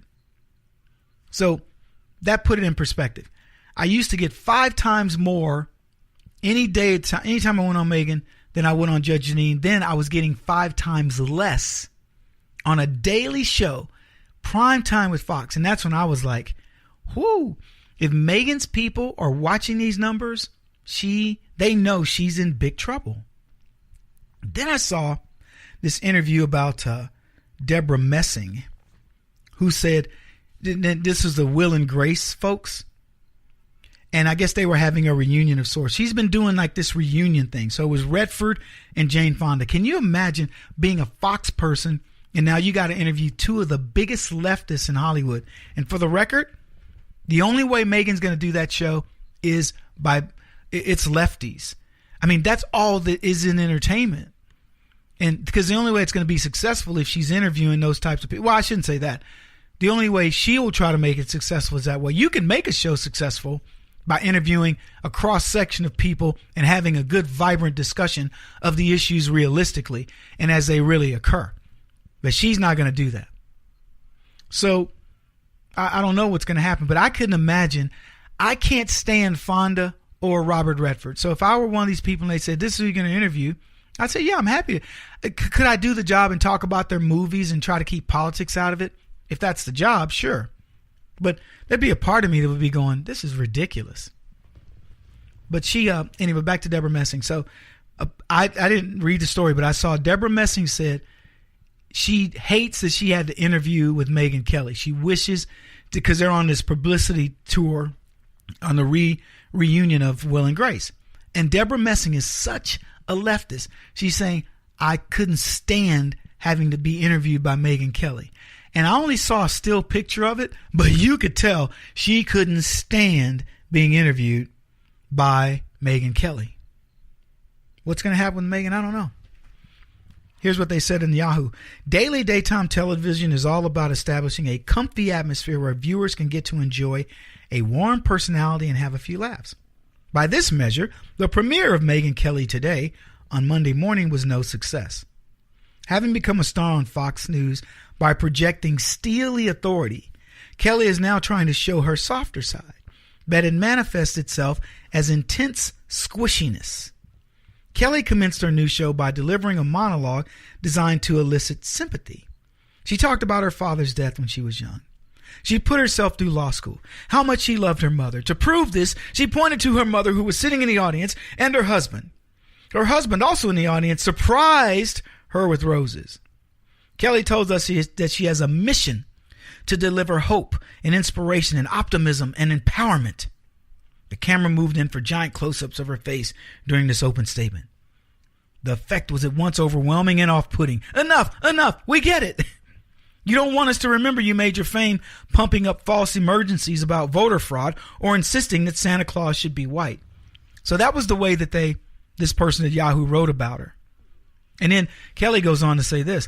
I'm kind of done with politics, Kelly announced on her morning premiere. It's gotten so dark in the country, she said, obviously alluding to the Trump presidency.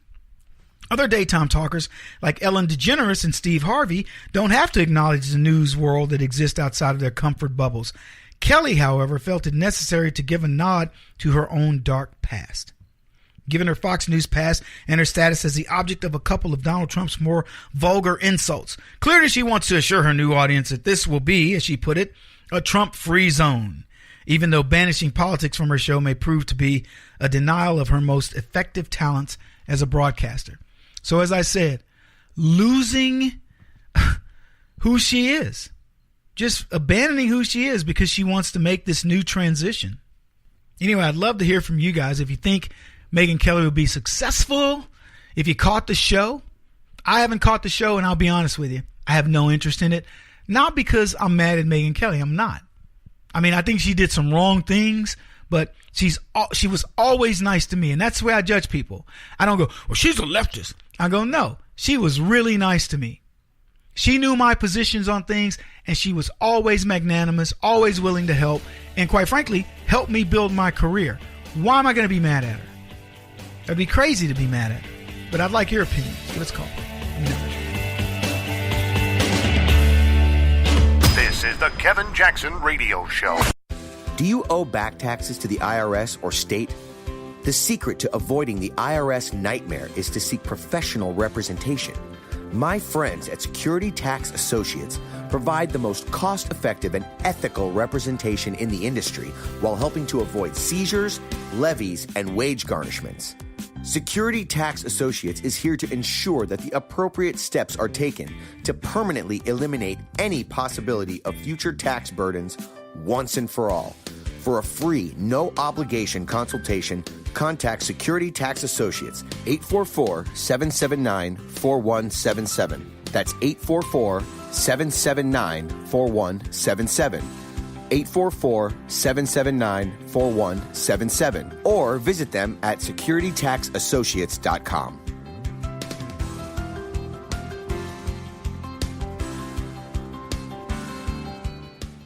Beth Cook Moranville, author of Closer Than Your Breath, a book of hope. Hope, that wonderful, wonderful 4-letter word that you may feel completely out of. I wrote this book to give you great hope. It's not too late. If fetal position is an all too familiar place for you, I understand. If the next 60 seconds are too long, this book is for you. Wherever you are right now, whether you're dealing with divorce or death or sickness, take hope. You are going to make it through this pain. Don't roll your eyes. I've walked this road and I know it. The best is yet to come. Closer Than Your Breath, a book of hope from author and speaker Beth Cook Moranville, can be found on Amazon.com or Kindle.com. For more information, visit closerthanyourBreath.com or on Facebook at Closer Than Your Breath.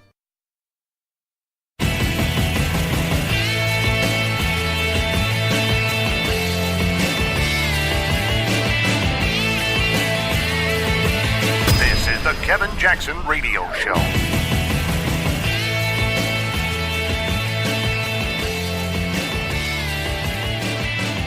Welcome back, everybody. Kevin Jackson here. It's the Kevin Jackson Show. I don't follow politics of other countries very much. I don't find them interesting. I don't find them entertaining. And it's rare. I find it funny, like, for example, Macron and Trudeau and them trying to mix it up, you know, and make these are the anti-Trumps, the pretty boys, the white boy Barack Obamas, and they're failing miserably. In fact, I saw where Macron had gone to Germany and they said the headline was "to mixed results." And that's really interesting to me because, you know, this is supposed to be the shining boy. You know, he's Mr. Climate Change and, you know, good looking guy and all these different things, Mr. Socialism. And they said with mixed results.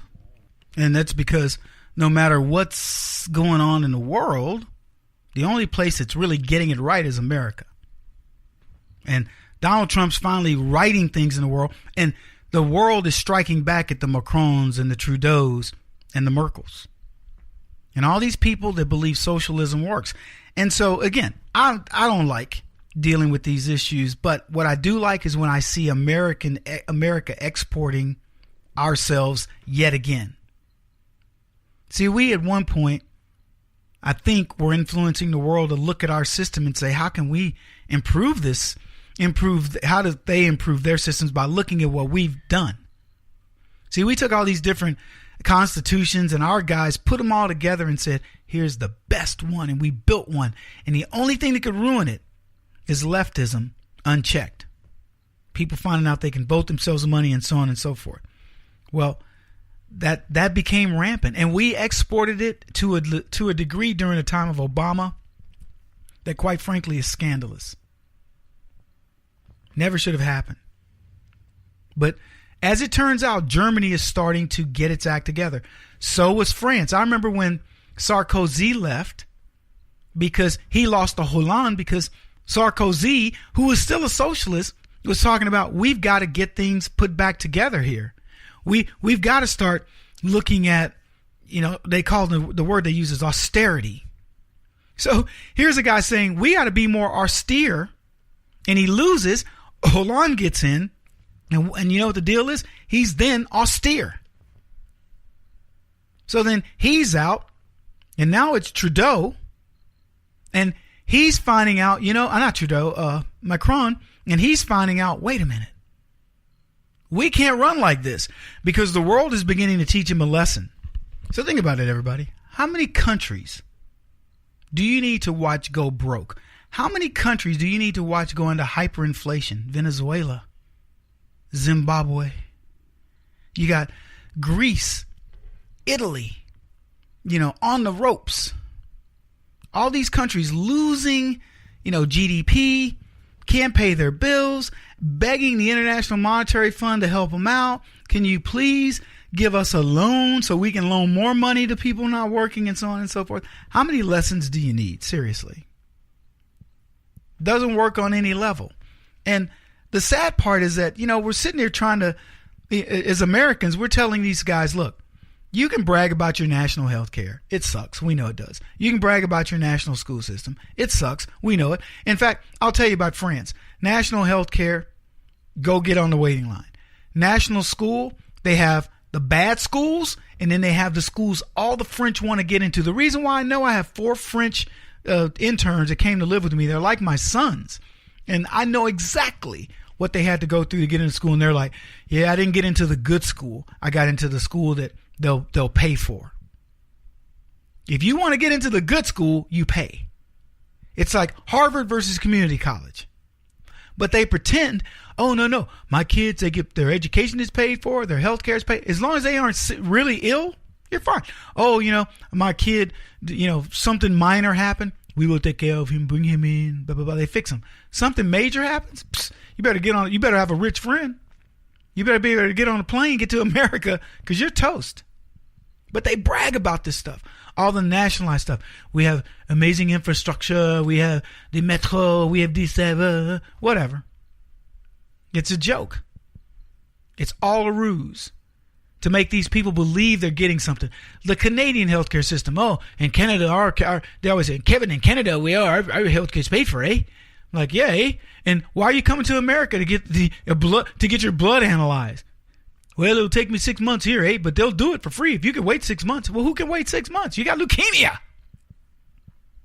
They don't care. So they pretend that all this is good stuff. It isn't. And Germany is struggling. Same thing with refugees. They're all struggling. They're watching these people come in and ruin their country, ruin what's going on, and they don't care. The bureaucrats don't care because, hey, it's votes. Here's what they said.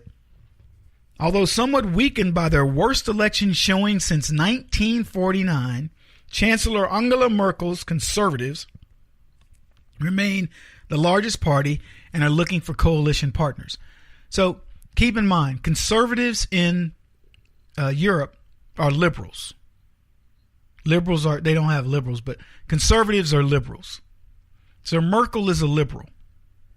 And they haven't had it this bad since 1949. Now ask yourself how other people, they haven't had this bad since 1949. The same thing's happening in America.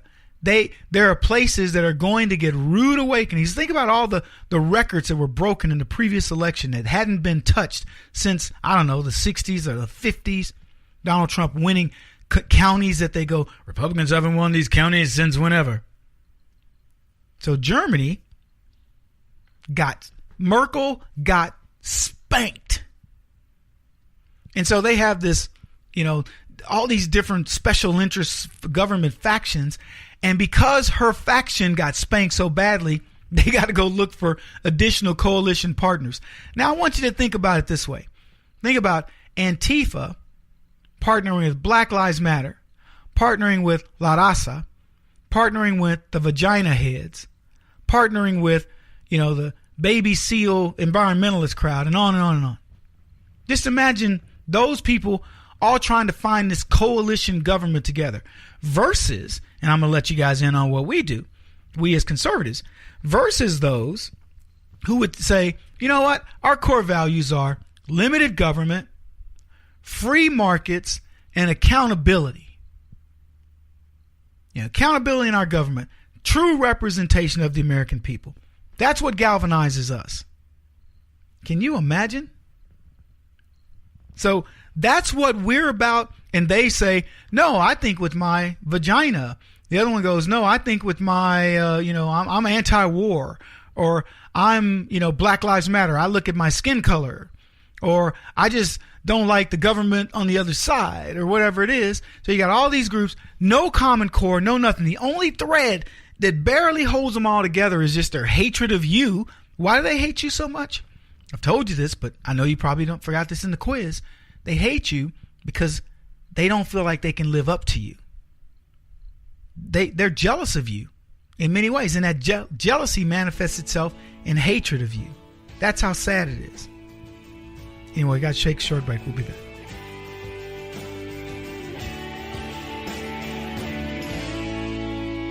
This is the Kevin Jackson Radio Show.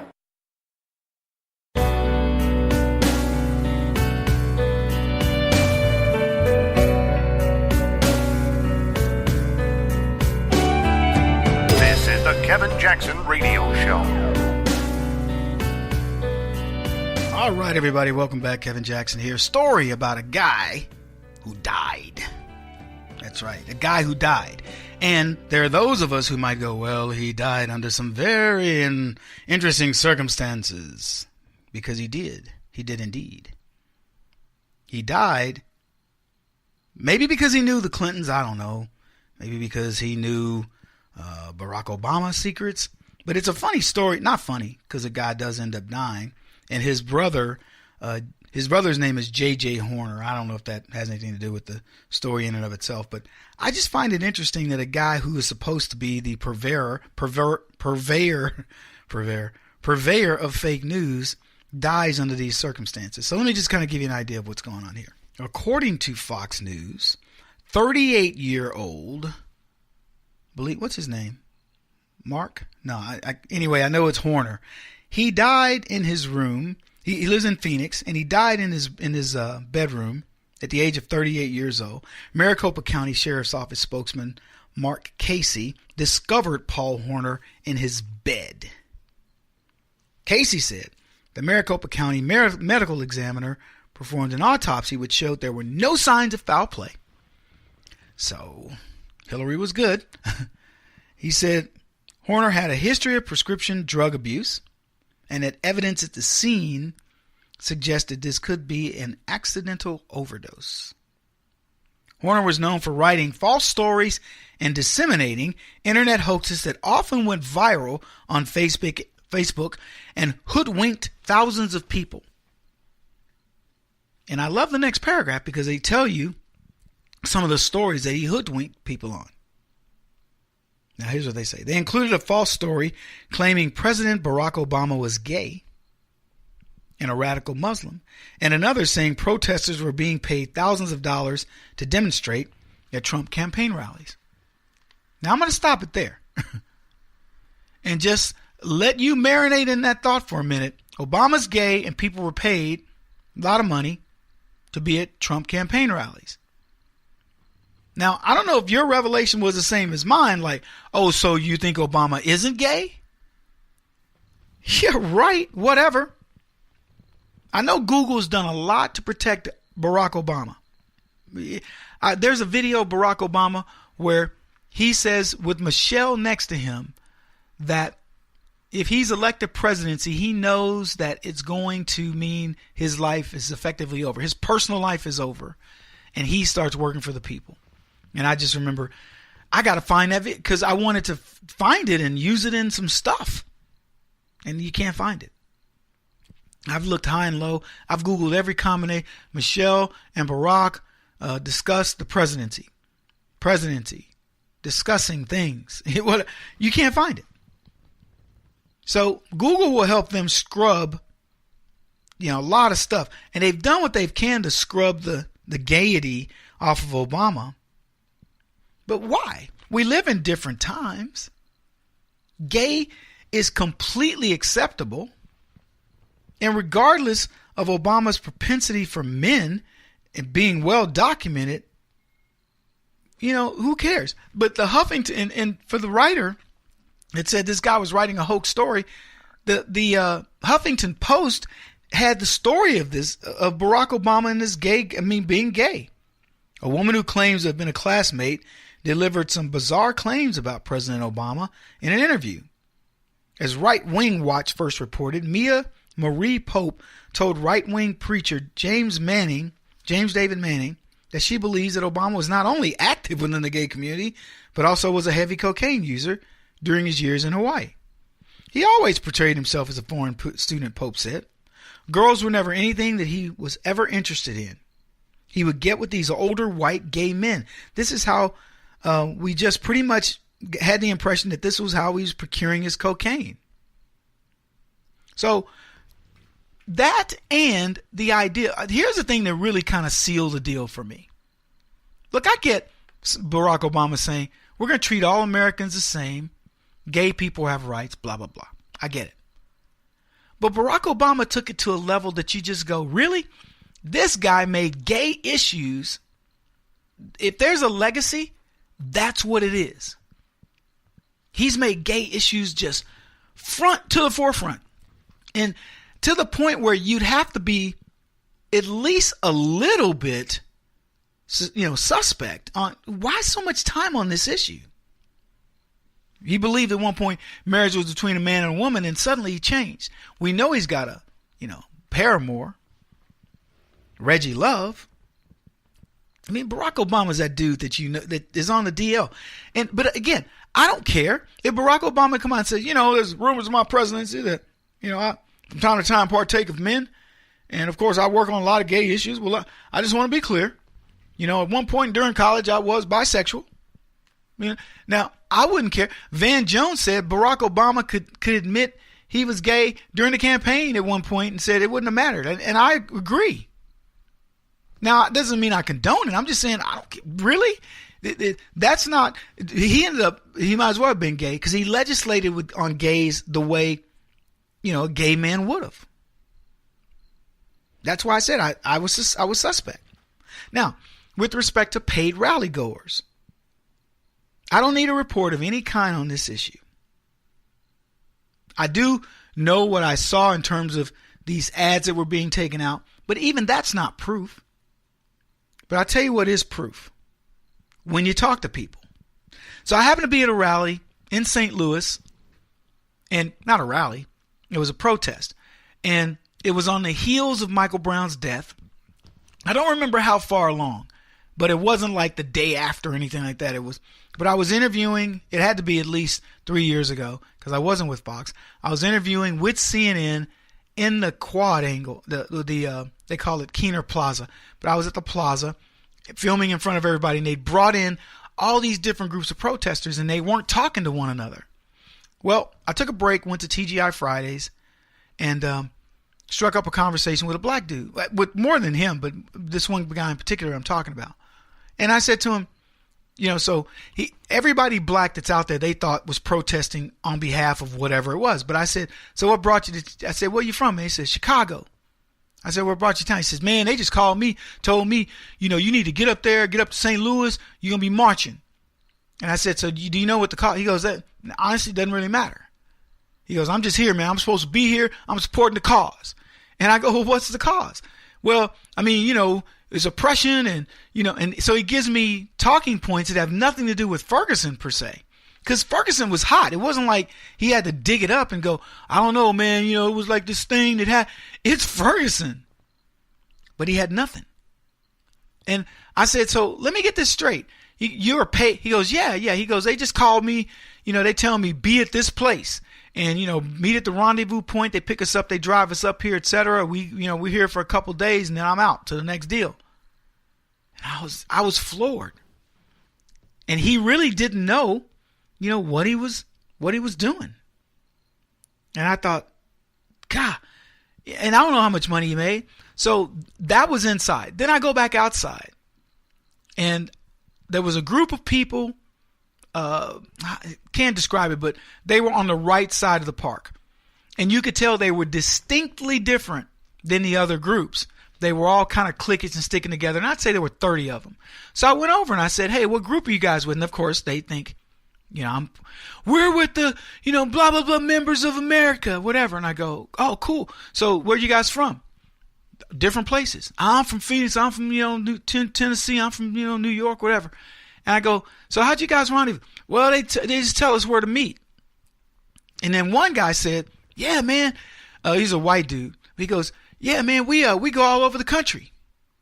And I could hear them making travel arrangements for when they were leaving St. Louis and catching the bus, not a Greyhound bus, a bus chartered for them so they could go, a bus that they have, that they brought for those guys.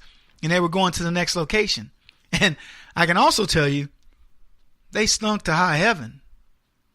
I mean, they're not staying in hotels. These guys are sleeping in this bus, and they probably love it. Wiping their armpits at 7-Elevens and QTs or whatever and moving on to the next location.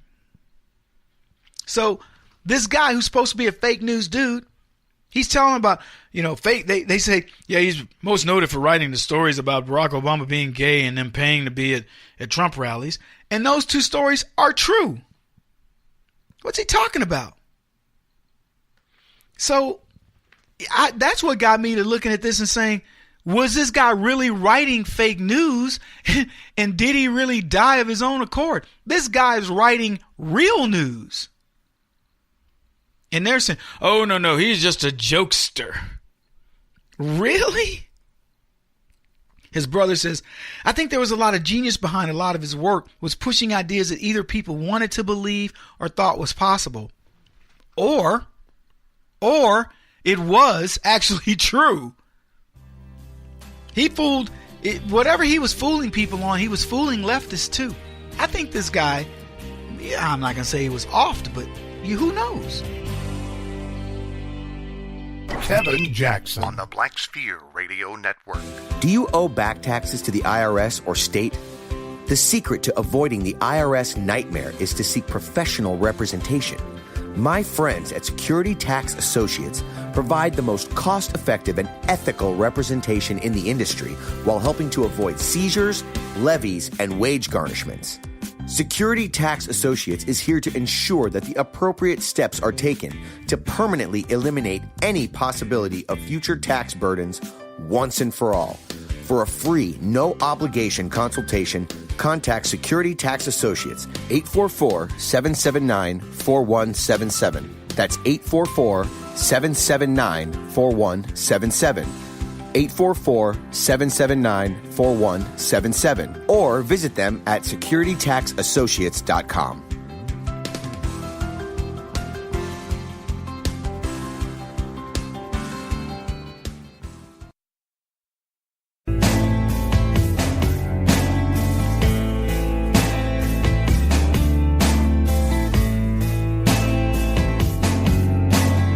Putting an end to identity politics. This is the Kevin Jackson Radio Show. So Barack Obama said Donald Trump was the most dangerous threat to America. maybe threat to civilization or whatever. Welcome back, everybody. Kevin Jackson. It's the Kevin Jackson Show. And I say potentially one of the most dangerous people in the world, certainly to America, is a guy named Mark Zuckerberg. And I've been analyzing Mark Zuckerberg not from the standpoint of a political person, but from the standpoint of a management consultant. And I see this kid who's got this new toy. Let's say it was a nuclear bomb and it could go off, with you just touching it and tossing it. And he's a kid and he's got the nuclear bomb, but he doesn't know it's a nuclear bomb. It's just a beautiful, shiny object. And he's just throwing it up and he's catching it and he's using it like a soccer ball. And every time he's doing it, you're going, ooh, ooh, ah, ooh, because you know what it is. That's the way I see Facebook. Facebook is a nuclear bomb, more powerful than anything we've seen to date. Hydrogen bombs, you name it.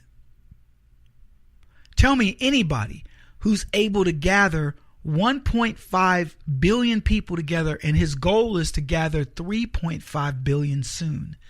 That's practically the entire civilized world. So he's going to gather these folks together. And originally, it was just to make us all see that we were, not that far separated from each other. You might know this person that knows you, and bada bing, bada boom. And you got your few dozen, 100 friends or so. And those friends will communicate with you and you can keep up with one another and, pictures and videos and all this. And so you'd have your world and you'd share it. And that's what he thought that he had. That's what he thought he invented. And he was right. I mean, from that perspective, it was genius. And he stole it, which is a typical leftist move. So he steals that concept and he moves forward with it. And then he finds out, whoa, people actually use this for work, to get opinions out. And suddenly the next phase of it was people saying, how do we monetize with Facebook? So they did. And they brought all their businesses over. And then he started looking at the businesses. And then he goes, oh, you know what? Kevin Jackson's business, which is the business of communications, and I don't like his communications. I'm going to stifle that business. But other businesses, he says, you know what? I can run a business like Home Advisors. And I can tell Kevin that his cousin does that kind of work and lives, 13 miles from him for the work that he wants to get done. So he sees that aspect. A monetization aspect of Facebook is crazy. He could put practically anybody out of business. Amazon has a lot of business, but Facebook knows whose business is with Amazon. And Mark Zuckerberg can say, you know what, Jeff Bezos, I'm going to take that business. Why wouldn't he? He stole his. And he says, I'm going to offer the same service except less. I'm going to leverage the Facebook servers that we use and the tech team that we use, and I'm just going to make sure that Amazon goes away. I'm going to make sure Home Advisor goes away, or Angie's List, which I wouldn't care if Angie's List went away. And then whoever works with me, I'm going to make sure their business flourishes. So I'll work with Starbucks, and I'll give people that do certain things, a Starbucks gift certificate, and it'll get, a Schultz some business and get Starbucks business while penalizing the individual coffee shops that maybe don't think the way I do or whatever else. So you have something like that. Here's my point. Zuckerberg doesn't know what he has. He's still evolving this. He still doesn't know. And the worst part about it is we told him, your company is censoring people. That's not what you were supposed to be about. We're not doing that. Yeah, you are. You can only write these kind of articles. It violates our terms and conditions. Boop, you're gone. So, does that model work? It's still working so far. I don't know much longer. I hope it doesn't. I hope that people come over to TeaPartyCommunity.com. So anyway, he's got that aspect of it. Then he's going, well, now we got people that are influencing the elections and fake news, and I've got to be on top of all this stuff. So he's taking a hard stance against fake news. But who's making that determination of what's fake? Little Marky Zuckerberg. That's who. 9 days after Facebook Chief Executive Officer Mark Zuckerberg dismissed as crazy the idea that fake news on his company's social media played a key role in the U.S. election. Obama pulled a youthful tech billionaire aside and delivered what he hoped would be a wake-up call. They said, by the way, this story got detracted because it had Russia in the title, and supposedly it wasn't about just Russia, it was about fake news. But I want you to understand, a president who hates us, former President Barack Obama, he's talking to Zuckerberg and saying, look, Zuck, this platform is too powerful. Conservatives are able to use it too well, man. You got to crack down on this fake news. These things people talk about other people, especially talk about me. And Zuckerberg was like, oh, Mr. President, I'm all ears. Because Zuckerberg has been everything in his life. He could buy and sell Barack Obama a gazillion times over. Zuckerberg's actually more powerful. Because Obama only has Secret Service. Zuckerberg could hire an entire army to work for him for the rest of his life and the rest of their lives. And build a he's much more powerful than Barack Obama. He could say, Zuckerberg could come out tomorrow with fake news and say Barack Obama's gay, he's a Muslim. He could torpedo Barack Obama in social media and pretend he doesn't know anything about it. That's how powerful he is. He's a kingmaker or a king breaker. Whose information does he let get out? And it's a crazy amount of news that people are now getting off of Facebook that should scare everybody. But they said, for months leading up to the vote, Obama and his top aides quietly agonized over how to respond to Russia's brazen intervention on behalf of Donald Trump's campaign without making matters worse. Weeks after Trump's surprise victory, some Obama aides looked back with regret and wish they had done more. Yeah, they do. And what do you think they're planning for 2018? Now, I'm going to tell you right now, nothing they do is going to work. But if they build the right strategy for the long term, don't count them out. Because Zuckerberg is he's impacting my money. I just posted a thing the other day that said Zuckerberg dismissed stuff from a internet, what they call it? It's called IA. And he took us off. He kicked us off. I've lost thousands of dollars in the week since I've been off the system. And I never got an official notice or anything. And I don't know what got me kicked off, but I promise you, whatever got me kicked off, you will laugh at it. You'll go, are you serious? That's what you'll say. But he controls the money that I make. I'm not gonna sell out because of it, but it does make me mad. So then they go on to say this. Zuckerberg acknowledged the problem posed by fake news, but he told Obama that those messages weren't widespread on Facebook. There was no easy remedy, according to people that were briefed on the exchange who spoke on a condition of anonymity. So Zuckerberg saying, look, there's some fake news, but not that widespread. Then supposedly he came back and he went, you know what? It's a worse problem than I thought. And now what do we get? We get the proliferation of fake news that comes from the left and the silencing of people on the right. I know it's happening. People don't have to believe me, but this is what I do for a living. And I'm telling you, if you're a conservative and you espouse a view that is not, puppy dogs and, puppy breath and peppermint, then you are likely to be admonished, if not kicked off of Facebook. I'm just telling you. They said the conversation on November 19th was a flashpoint in a tumultuous year in which Zuckerberg came to recognize the magnitude of the new threat.